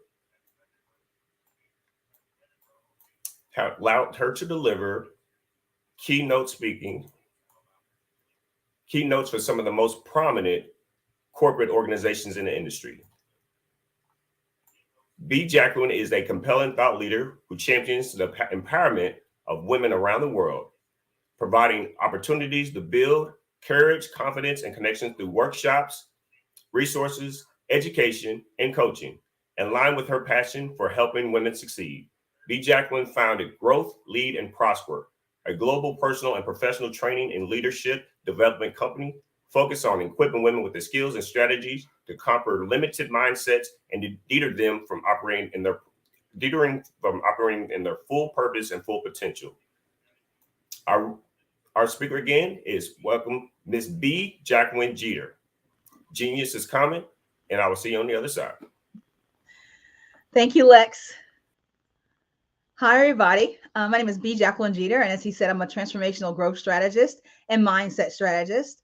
And I want to talk a little bit tonight about the entrepreneurial mindset and how it's a little different than if you're transitioning from corporate America, or if you already transitioned to a particular job as an entrepreneur or a business owner, and the key things that'll keep you successful in that.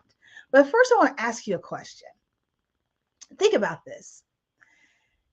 You've built your dream house, whether it's a mansion in the suburbs or whether it's a nice beach house or a chalet or a cabin in the woods. It's got everything that you want ever in it. The landscaping's perfect. It is to perfection. It is your dream house. And you wake up one morning or you come home one afternoon and it's gone. Not burned down or anything. It's just sunk in the ground. It's gone. How would that make you feel? You see, the reason it's probably collapsed is because the foundation that it sat upon was not sure. So what's the point of building your dream home when you don't have a good foundation? I live in an area here where there were a lot of trees behind me. It was a beautiful forest. And then one day you heard, that familiar sound of big trucks. And I watched as they cut down every tree and they shredded it and they patted it into the ground and they dug that dirt up and they did this, they did that. They kept doing that.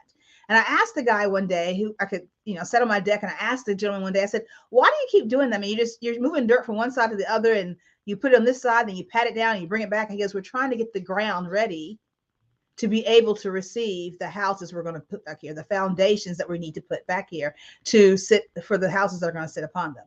And the houses behind me are massive. So it had to be really, really ready and set. So when you build your dream home on a bad foundation, it's the same thing as building your business on a bad foundation. And the foundation for our lives is our mind, our mindsets. One of my mentors says that wherever you are today, your thoughts got you there first. So when you look at your business, when you look at your life, think about the thoughts that you've had about it. Think about the things that have gone in to make it successful. Even with a foundation, some settling occurs. I remember being in my home I'm in now, and being here, and I live alone, and I thought I heard someone walk in, and I thought, what is that noise?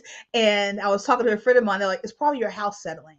But just make sure you look for those signs to see if there's anything wrong with the foundation. And those kind of signs were such things as like maybe a crack in the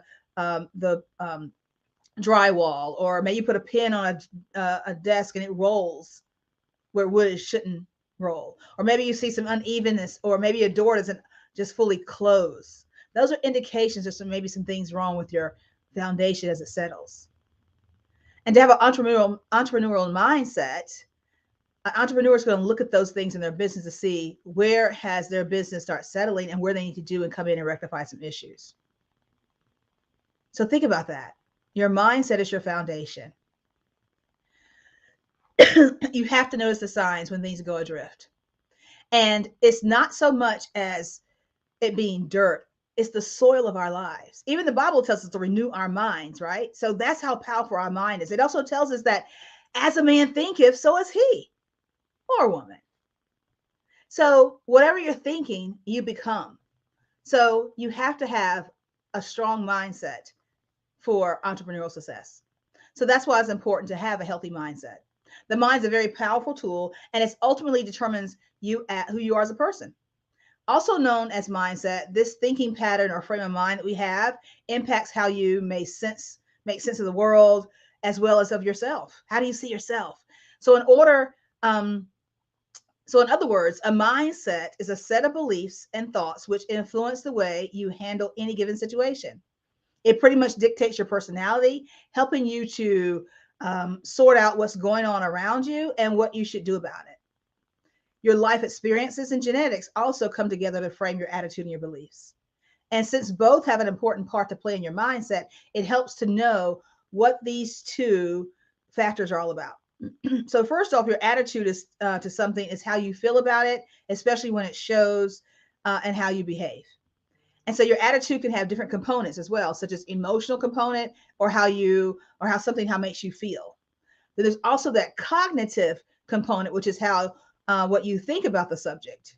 And that's finally followed by the behavioral component, which shows how you behave when confronted by a subject.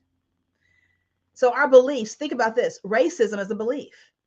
If you've only been taught and that's been inundated in your mind throughout decades, centuries about someone else because they don't look like you or they don't act like you or they're not like you, that becomes inherent throughout the generation of your life. And that's how a lot of people behave when they haven't been exposed or when those beliefs have taken root in their minds that someone else is different from them and it's a bad thing. It leads to things like racism and discrimination and things like that. So you see how strong beliefs and the mindset are? Because beliefs are based on ideas, and when at a specific point, these ideas start to feel certain, they turn into beliefs. And beliefs in turn shape your attitude, which in turn shape your mindset. And attitudes and beliefs then give rise to habits, which are a direct reflection of your mindset. Think about traditions, old wives' tales. You've probably heard that before. There's a story told of a little girl, and she's in the kitchen, and it's Christmas time, and they're preparing Christmas dinner. And she's in the kitchen with her mother, her grandmother, and her great-grandmother. And she's helping do things, and then it's time for the big event, and that is preparing the ham to put the ham in the oven. So she watches her grandmother prepare the ham, and she asked her mother. She said, Mommy, why does great Gigi, why does she cut off the ends of the ham? And her mom says, oh, that's an old story. That's a tradition in our family. Go ask your grandmother. She knows all the elements of the story and she can tell it better than I can. Go ask her. Because she told me what to do. So you go ask her, and she'll tell you exactly how she told me. So the little girl goes to her grandmother and she says, Gigi, why does great Gigi cut off the ends of the ham? And she's like, oh, it's a tradition in our family. It's what we've always done. We've always done this. My mother did it. Great Gigi did it. And she sent it down to me, and I sent it down to your mother. And you're going to do this one day for your family. But if you want the full story, go ask my mom, which is her great Gigi. So she goes and says, great Gigi, why do you cut off the ends of the hams? Mom and Gigi told me it's a big story, and I want to hear it. I want to know what the tradition is. And her great Gigi has this puzzled look on her face and says, tradition? There is no tradition. I've always cut off the ends of my ham because my pan was never big enough. So I just kept doing it. So you see how beliefs and things we see and our experiences can shape our mindsets about something? The mind is a very powerful thing. And there are different types of mindsets, but the two key things I want to talk about as far as mindsets and how it links into entrepreneurial mindset and your success is a fixed mindset and a growth mindset. The growth mindset was coined by a Stanford professor named Carol Dweck, and she has a book called Mindset, The New Psychology of Success. It's a great book. I'd suggest you get it if you'd like to know more about mindset. But the growth mindset emphasizes the power of learning. So it focuses on strategies that make you better at acquiring new skills and knowledge. And so it's perhaps the best known in terms of mindsets. And so very briefly, a fixed mindset is a static view, rigid, it doesn't move, and it's where you believe that either you're good at something or you just aren't, and there's no way to change that. It's called fact or destiny. And on the other hand, a growth mindset, a learning mindset, is a dynamic view. And this mindset allows you to believe that you can change, improve, prosper, and get better at anything through the right training. And so it's very easy to look at our lives and see where that shows up. And let me just put this caveat there, that you may have a growth mindset in one area, but a fixed mindset somewhere else. So the key and the drive and the destination is to really to have a growth mindset holistically, so you can be holistically successful. Excuse me. So the power of a growth mindset is that it allows people to view themselves as capable of doing it most well in anything, if not all settings. A growth mindset says, I see this obstacle, I see this issue, but guess what? What can I do? What can I learn from it? How can I tease this out? It takes a look at the puzzle and says, there's a million pieces in this puzzle. I'm not going to be able to finish it. It doesn't say that. It just says, how can we divide and conquer and get this puzzle together in record time? Recently, there was a relay team, and one of their relayers got hurt. And so they needed someone to step in, and they didn't have anybody to step in. So they got one of the girls who was a shot putter, and she came in and ran a leg of the relay. Now that's a growth mindset. A fixed mindset would have said, well, it's over for us. We're not going to be able to, be in part of this. We're going to, bow out of this particular competition because we cannot compete because we don't have our people. So you see, as an entrepreneur, when you start coming up against challenges, and you will, how it's important to have a growth mindset.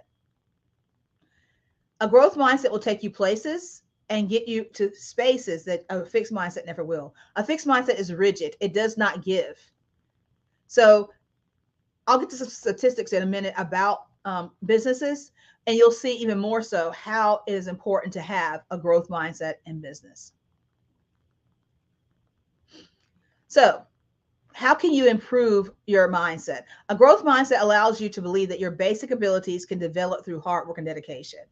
And so for this, our brains and talents are merely the starting points, and allows the growth mindset allows us to build on those. And so people who exhibit an eagerness for learning and resilience, which is a must for this accomplishment, they are more wired to be able to see themselves in a growth mindset vision. People with a growth mindset view qualities as traits which can be developed through their commitment and effort. And having a growth mindset, you're willing to try out new things because your success depends on your effort and your innate ability to be able to navigate the challenge. So you're not focused on avoiding failure. You actually embrace it because you believe that if you do poorly, you can improve and succeed in time. Having a growth mindset also gives you a sense of fulfillment. And who doesn't want that? It makes you feel good when you're like, I did that. I did that. Think about this. What if Michael Jordan had a fixed mindset? When they cut him from the team and he said, okay, I need to go play golf or badminton or do something else. But no, his growth mindset says, I'm going to overcome this and I'm going to show them that I am one of the greatest basketball players that's ever lived. And he did that. When you hear the words Michael Jordan, I'm sure the teachers and the people that cut him, people that doubted him are thinking like, wow, we never saw this coming. But he had a growth mindset that overcame that. So with the growth mindset, you continually pursue betterment because of a sense of achievement and fulfillment. A sense of achievement is also that precursor to a higher standard of excellence. So in the process, you learn that success is a continuous work in progress rather than a distant gratification. One other thing that is very key in an entrepreneurial mindset is resilience. And a growth mindset allows you to develop resilience. When you face a challenge or a setback, your mindset takes on a more positive approach for handling those. Remember the ladies who had the actual lost one of people in their relay? They had to say, what can we do? We have to exhaust all means to stay in this race. And that's what they did. And that's very key to be successful as an entrepreneur. So you have to be motivated to do more and more and be more process oriented more than just purely result oriented.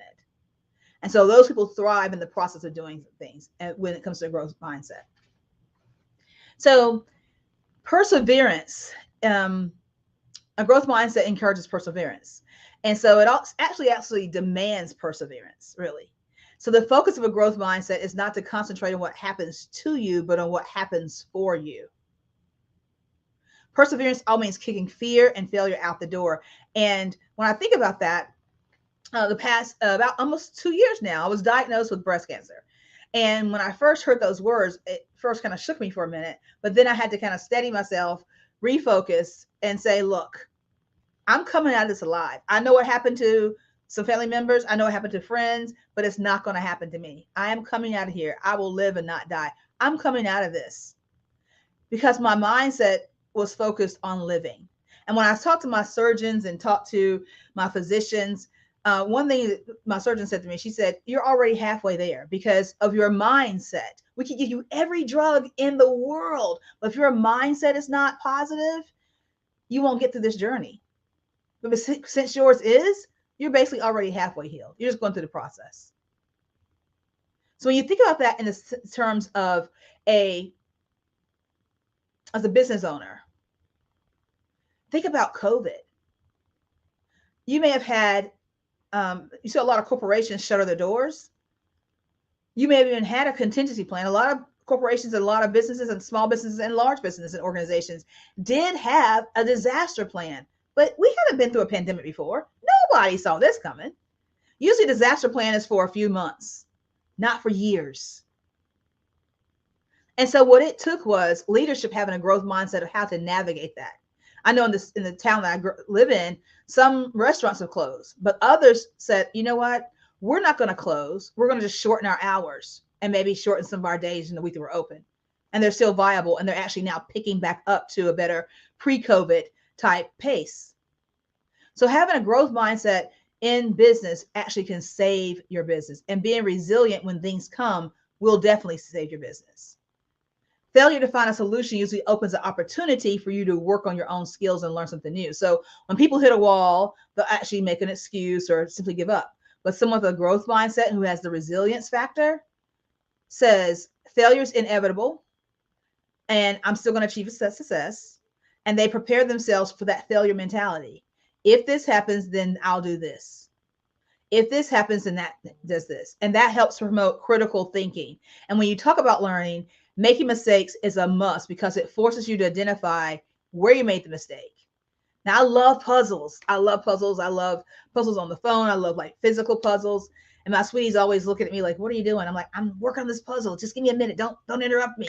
And so when I work with women, I help them to see that what you're looking at is really a puzzle. How do these pieces fit together to come in and make the perfect picture that you're trying to do? What happens with that? And so when you have a growth mindset, you look at each of those pieces to see how they come together to make a better, to come together to make the full picture of where you are. So mindset's important. And it's important because it can open doors for you. It can help you overcome serious limitations based on your beliefs. And it helps you to be able to position yourself more successfully. As an entrepreneur, you have to be able to divest what I call the employee mindset. As I said before, when we worked with COVID, AC before COVID, or BC before COVID, I call it DC during COVID, and AC after COVID, mindsets have changed. And a lot of things have been loose. There's been a lot of failure. There's been a lot of things. There was a thing called the Great Resignation where millions of people left corporate America, whether they were forced out because the company shuttered, or whether they decided, I don't know if I want to do this anymore. I don't know what have I been doing all this time? Is this something I really want to do? And needless to say, a lot of them, it was an article I was reading, a lot of them actually, after about 6 months or so, decided, maybe I do want that paycheck that comes in the 15th and the 30th every month, or twice a month, or once a month. I need to have that steady pay, because entrepreneurship is not for the faint of heart. It's not. Because you're everything. You're all of it, unless you have some employees. And even then, you're still doing a whole lot more than you did in corporate America or whatever job you came from then. Back in 2016, due to a downsizing of the company I was at, I and a few thousand of my colleagues were gifted back to the other side of the welcome mat. And I had several women to come to me. This is when my business was start being birthed. Several women came to me and they said, I know you got a plan. I need you to help me with mine. Needless to say, they didn't know that I did not have a plan at that time. I was in the same kind of boat as they were. What was I going to do? And some of them wanted to stay in the pharma space, and some of them wanted to venture out and finally take the opportunity to start their own business. So when I work with women in my business, I work with women who are, one, ready and have the mindset to do the work, but I help them to see that they're prepared, if they're preparing to leave or transition from a job or from an employee state to an entrepreneurial state, or they're preparing themselves, like me. They may be a dualpreneur. They may still have a 9-to-5 career, and I do, which I love. And I also have a business that I'm building and continue to build and run. They may be in that predicament, but no matter where they are, they have to be able to switch mindsets. And so I help them to first walk through stepping back and identifying their strengths, identifying their genius, which we know is common, and identifying their brilliance, and look at the whole things that they've been doing throughout their career. Because the thing is that happens a lot with women is that we downplay our own genius and what we've already done. And we forget that we have done all these things, and how can those things actually buttress and support and equip you for entrepreneurship? So this equips them to transition more soundly from employee to entrepreneur space. And one of the key things in being successful as an entrepreneur and having a good entrepreneurial mindset is to be able to do that. So real quickly, I want to go over a couple of things about Forbes and others say about the entrepreneurial mindset in employee versus entrepreneur. So entrepreneurial mindset is a mindset, a set of beliefs, thought processes, and way of viewing the world that drives entrepreneurial behavior. Typically, entrepreneurs firmly believe it's possible to improve their life situation and live life on their own terms. They also believe in their ability to learn, grow, adapt, and succeed. And so the mindset of successful entrepreneurs is very different from the mindset of traditional workers in many ways. But a key one of those ways is mastermind versus pay per performance. And so with entrepreneurship, innovation is a key element of the entrepreneur mind. Peter Drucker summed this up in a quote that he had, and he said, "This defines the entrepreneur and entrepreneurship. The entrepreneur always searches for change, responds to it, and exploits it as an opportunity." So a lot of businesses were birthed, especially in women and Black women during the pandemic, because they saw the opportunity. They were able to get the assistance and the help. And then they, sometimes for those of us those persons who lost their job or may not have had the same job they had before and had to kind of shift, they saw their own genius. They saw where they could, there's a problem here and I have the answer to it, because entrepreneurship is about answering and solving a problem. It's not about, oh, she's selling shoes, I can sell shoes too. Well, what problem are you solving? Because if you're not solving a problem, then your business won't last because there'll be no need and desire and demand for it. Entrepreneurs' goals, desires, and driving force centers on implementing a new idea and launching a new business. Where there's a need, they find it, and you have to have that mindset to be able to fill it. Not like somebody should do this, somebody should do that over there. Somebody, why not you? Why is that somebody not you? So while they expect success to drive great financial benefits, that's not the focus of them. That financial rewards are just part of that. The benefit or bonus is resulting from that bigger expected achievement of establishing a new enterprise and growing a business. Their focus is on being the mastermind of their business venture, and they really are everything that they need. They are everything. They're everybody. I'm a solopreneur right now. I have what I call what is called W-2 employees, meaning I can get some off Fiverr or Upwork or wherever to come in and do a task. But as far as my business, I'm it. And when you're an employee, you have all these other aspects. You have someone over here to, if the printer breaks down, you can call and say the printer's broken. But when you're an entrepreneur, you have to fix that yourself. You have to call and do all those things yourself. So making that switch is very key in preparing the foundation. Remember that house? The guy said they have to prepare the ground to receive the right foundation to be able to handle the houses that were going to go in that foundation. And the houses behind me are like 5,000 square feet plus. So they have to have a very sure foundation. And that's important for your business. And that foundation is an entrepreneurial mindset, a successful entrepreneurial mindset, which is a growth mindset, which is resilient. And also that mindset has flexibility. Again, going back to that fixed versus growth, the entrepreneurial mindset is conditioned to accept accountability in all situations. So you got to be flexible. A friend of mine or someone I met in one of a Facebook group and a business group I'm in talked about when they needed special types of containers for their shea butter and for other things they were doing. So during COVID, they couldn't get it.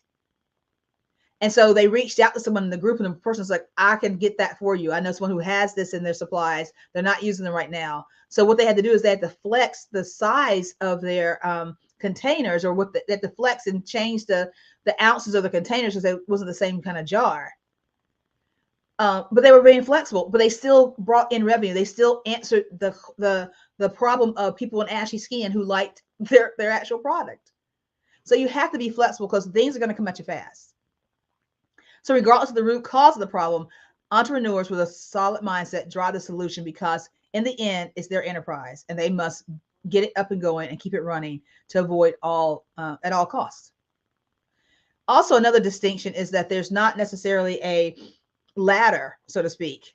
In corporate America, there's a ladder, but as a visionary, entrepreneurs create and own the ladder of success of their own organization.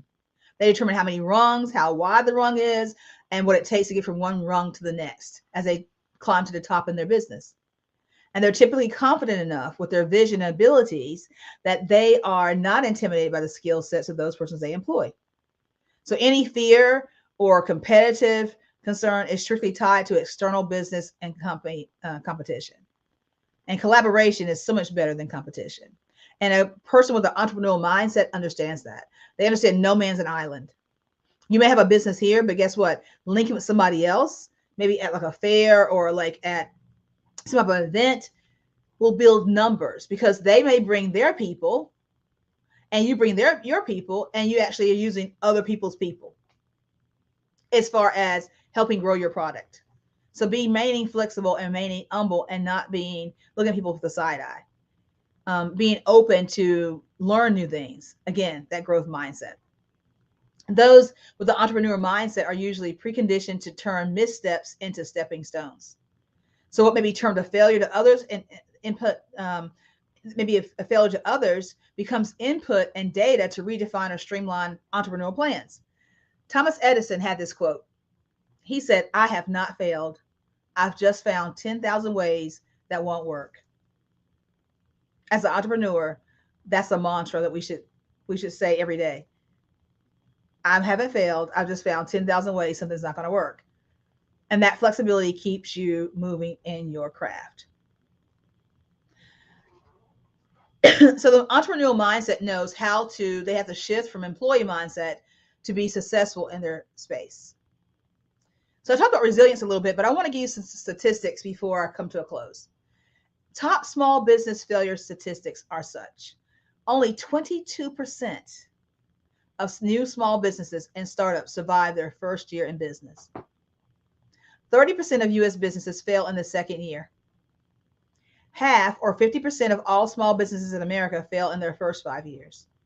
I know this sounds a little heavy, especially for a Friday night, so sorry about that. But around 70% of small business owners fail in their 10th year, and 25% of small business owners will last for 15 years or more. So every year, 600,000 new small businesses start in the U.S., and approximately 90% of those startups will fail at some point. So roughly only 60% of new businesses overcome the second year hurdle. 42% of small businesses fail because people did not want what they were selling. Remember I said, oh, they're selling shoes, I can sell shoes. Make sure that in your business, you identify what problem you're solving. And once that problem is technically solved, you may need to step back, look at your landscape of your business. Entrepreneurial mindset takes assessments and is aware, and maybe pivot to keep your business going and add something else differently to it. Think about that. Nearly 30% of small businesses fail because they ran out of cash. An entrepreneurial mindset knows that you're basically probably bootstrapping more than likely, unless you're doing some crowdfunding for your business. So those statistics are kind of startling, but they're real. They're real. They're real. Entrepreneurship is not for the faint of heart, but it's important to fail, because for those go-getters, failure provides the opportunity to understand the gaps, or what I like to call growth accountability points, between what they wanted and the results they got. Why didn't this work? What do I need to tweak? If you've ever baked anything, I cook Thanksgiving dinner, and sometimes I'm like, this don't taste the same. What's going on here? My taste buds changed after chemo and things like that, so I have to be even more sensitive to how I was cooking. What's failing? Why did this cake fail? What did I do? What was the temperature of the room? I had to go back and assess the things that are around me. And as a confident and as a successful entrepreneur with the right entrepreneurial mindset, you're going to have to do that in your business. Not just in a year, set your goals in January and look at them again December 31st, but do them quarterly, if not monthly, depending on what the demands of your business are. Look at your RPIs. What did you meet your business goals, your revenue goals for January? If not, how do you need to recalibrate to make that up in February and March for that whole quarter to be on point? If you haven't met them to date, we're almost halfway through with this year. If you haven't met them to date, then look back at that, take an assessment and look at that and say, what do I need to do to be able to get this in the right space? So I help women do that as far as growing their business and growing themselves. So my mantra is mainly, I don't necessarily help you grow your business. I help grow you so you can grow your business. Because a lot of times we go out and we just people get a wild hair and say, I want to start a business in this, but they haven't researched. They don't know the market demand. They haven't done the landscape of the psychographics of the area they're in. They haven't done the research. And that's why a lot of businesses fail, because there's a lack of growth mindset. So setbacks help us to be able to learn and to move forward. And a growth mindset sees failure as a stepping stone from which you can learn and be valuable.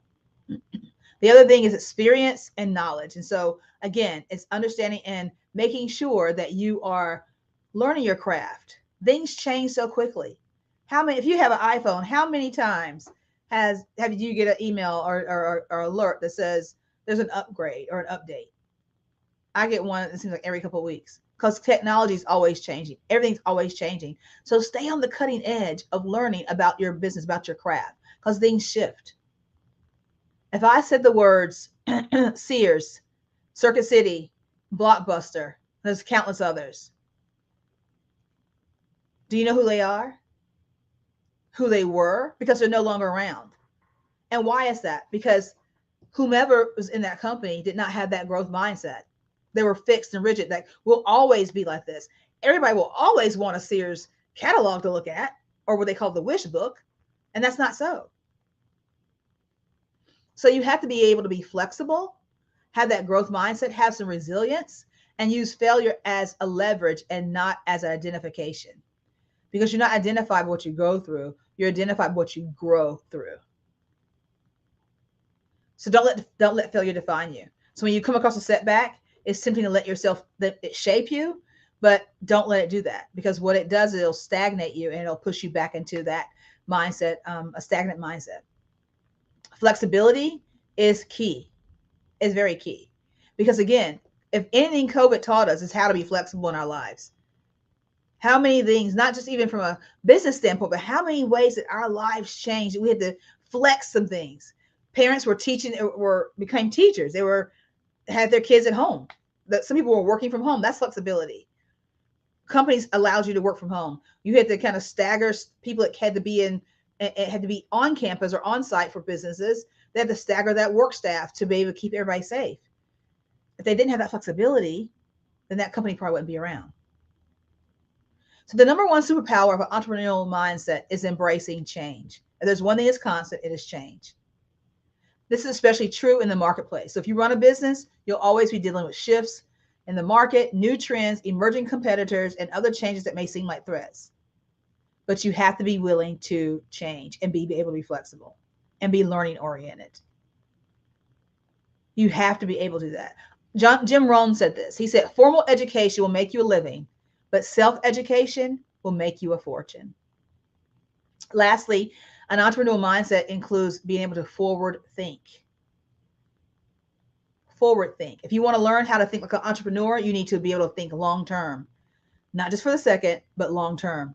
The most famous billionaire investor, Warren Buffett, said someone is sitting in the shade today because someone planted a tree a long time ago. What is your business planting, and what shade will it provide in the future for somebody else? Successful entrepreneurs know that big goals take a long time to achieve. And again, as I said before, you may have a fixed mindset somewhere else and a growth mindset in another space. And what I do is I help women to identify those areas and be able to overcome those limited mindsets with the things they already have, with the tools and the strengths they already have, and equip them for success to go forward. So you start and work, reverse engineer every step of the way. So if you want to do this, you need to do that. But to do that, I need to do this, and so on. And look at the landscape of your life, not just one microcosm. So as a recap, some key elements of success for your foundation, for that foundation of your mindset to be sure and to have a good, successful business, is to include a growth mindset, awareness and flexibility, and resilience, and always be learning. Successful entrepreneurs know that the key awareness is the awareness is key, and awareness is the precursor for your change and confidence. So having that mindset, an entrepreneurial mindset, will allow you to think and act and perceive the world differently from the average worker and set the foundation for your success. By understanding these key skills and traits, you can watch your behavior and learn how to think like an entrepreneur, knowing that successful entrepreneurs are always learning, always learning, always learning, and always recalibrating. So it's important to be able to have that successful business, whether you're transitioning into it or where you're not. I help women and organizations to ice their success by helping them identify those limited mindsets, to create plans and tools to help them to navigate those, and to help them to also and to equip them to be able to execute on those tools. I'm B. Jacqueline Jeter, and I thank you for this time today. And remember, to be successful in your entrepreneurship, you have to have the right mindset. And that's a good growth mindset that's flexible, and that is aware, and that is resilient.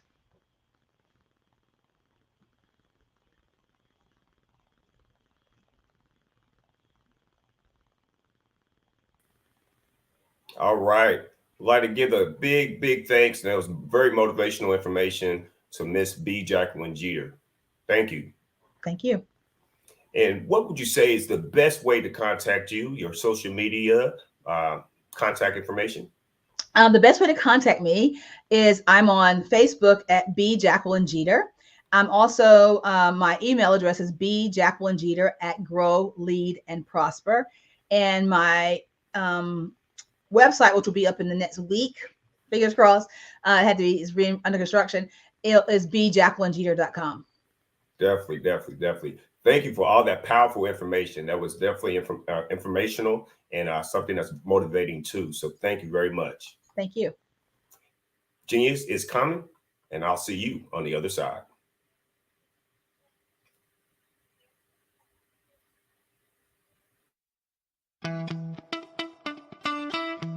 How many times have you been asked to help someone you didn't even know? A student, a business entrepreneur? Or did you ever even ask, where did they end up? That business, that friend, that entrepreneur.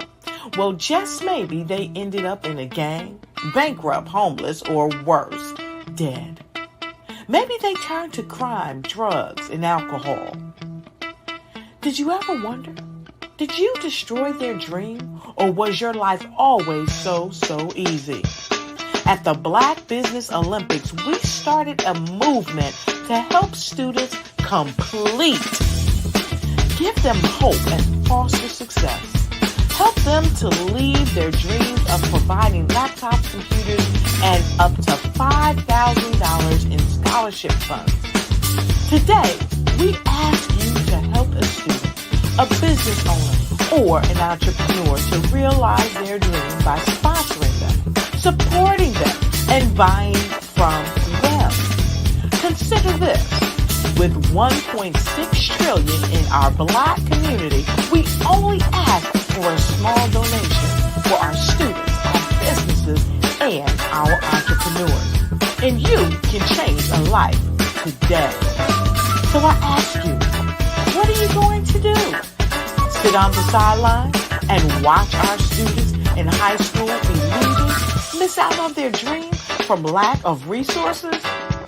Or are you going to donate to the movement and change their future and yours as well? Give us a call today at 919-308-9090. Change their life by investing with action to the Black Business Olympic Fund. The Black Business Olympics, one of the largest business showcases of Black business in the history of the world.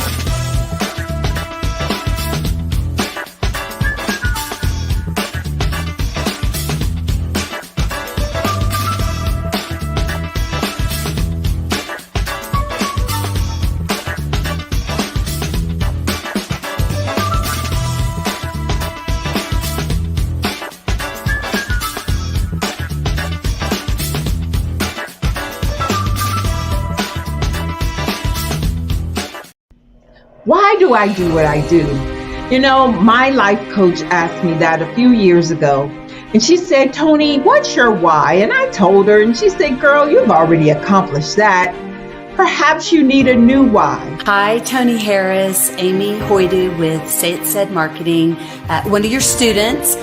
And just wanted to say thank you, Tony Harris, for spending so much time with me and giving me that boost in my business that I so drastically needed.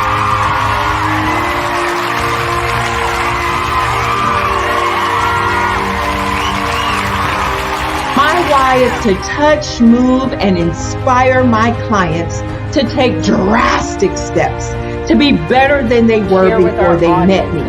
I'm a resource. I'm a connector. I want to help people build deeper relationships that are beneficial to their life and business. That's what I do best. So, first thing you got to do is show up. And speaking is a way to magnetically attract your ideal client to you. How many of you use social media that way? Absolutely, and this is how you look to the world. Drastic steps are the steps that are needed to be successful. And my business is drastic denotes a mindset. Getting out of your comfort zone. Doing something that you don't necessarily feel comfortable doing, want to do, but you know it's a necessary step to be successful in your business. I get the most satisfaction when I see my connections flourishing into relationships long after I am gone. Hi, my name is Jasmine Augustine with Linda Jasmine, and I've joined several networking and referral groups in the area. And Network in Action Northeast Houston with Tony Harris Taylor is one of the best organizations that I've joined. I love that piece of what I do, and it is what fuels my fire.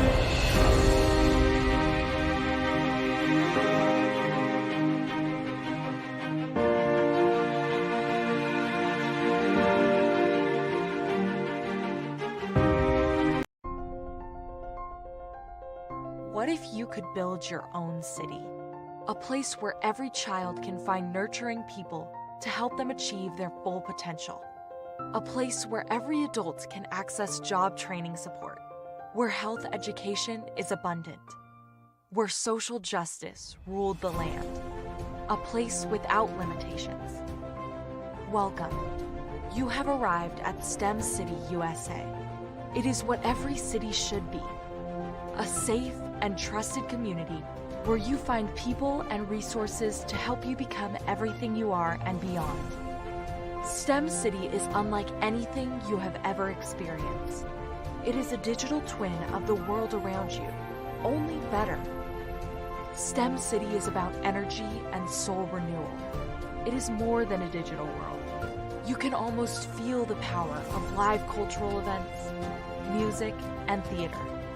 STEM City promises a better future for children with caring mentors and hands-on activities with dedicated tutors to support our youth. STEM City is your passport to a healthy lifestyle with weekly events addressing our community's many issues. STEM City is your financial well-being with helpful information on wealth management, career advancement, job training, and so much more. STEM City is the community you deserve. It is the city where your dreams can come true. STEM City USA, a place in the sky that is accessible to all who reach for the stars.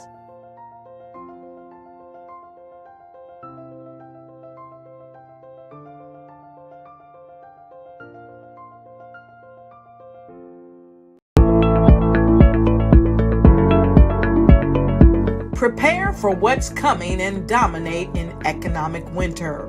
Stand strong and thrive by showcasing your great products and services globally through the Black Business Network and Black Business Olympics.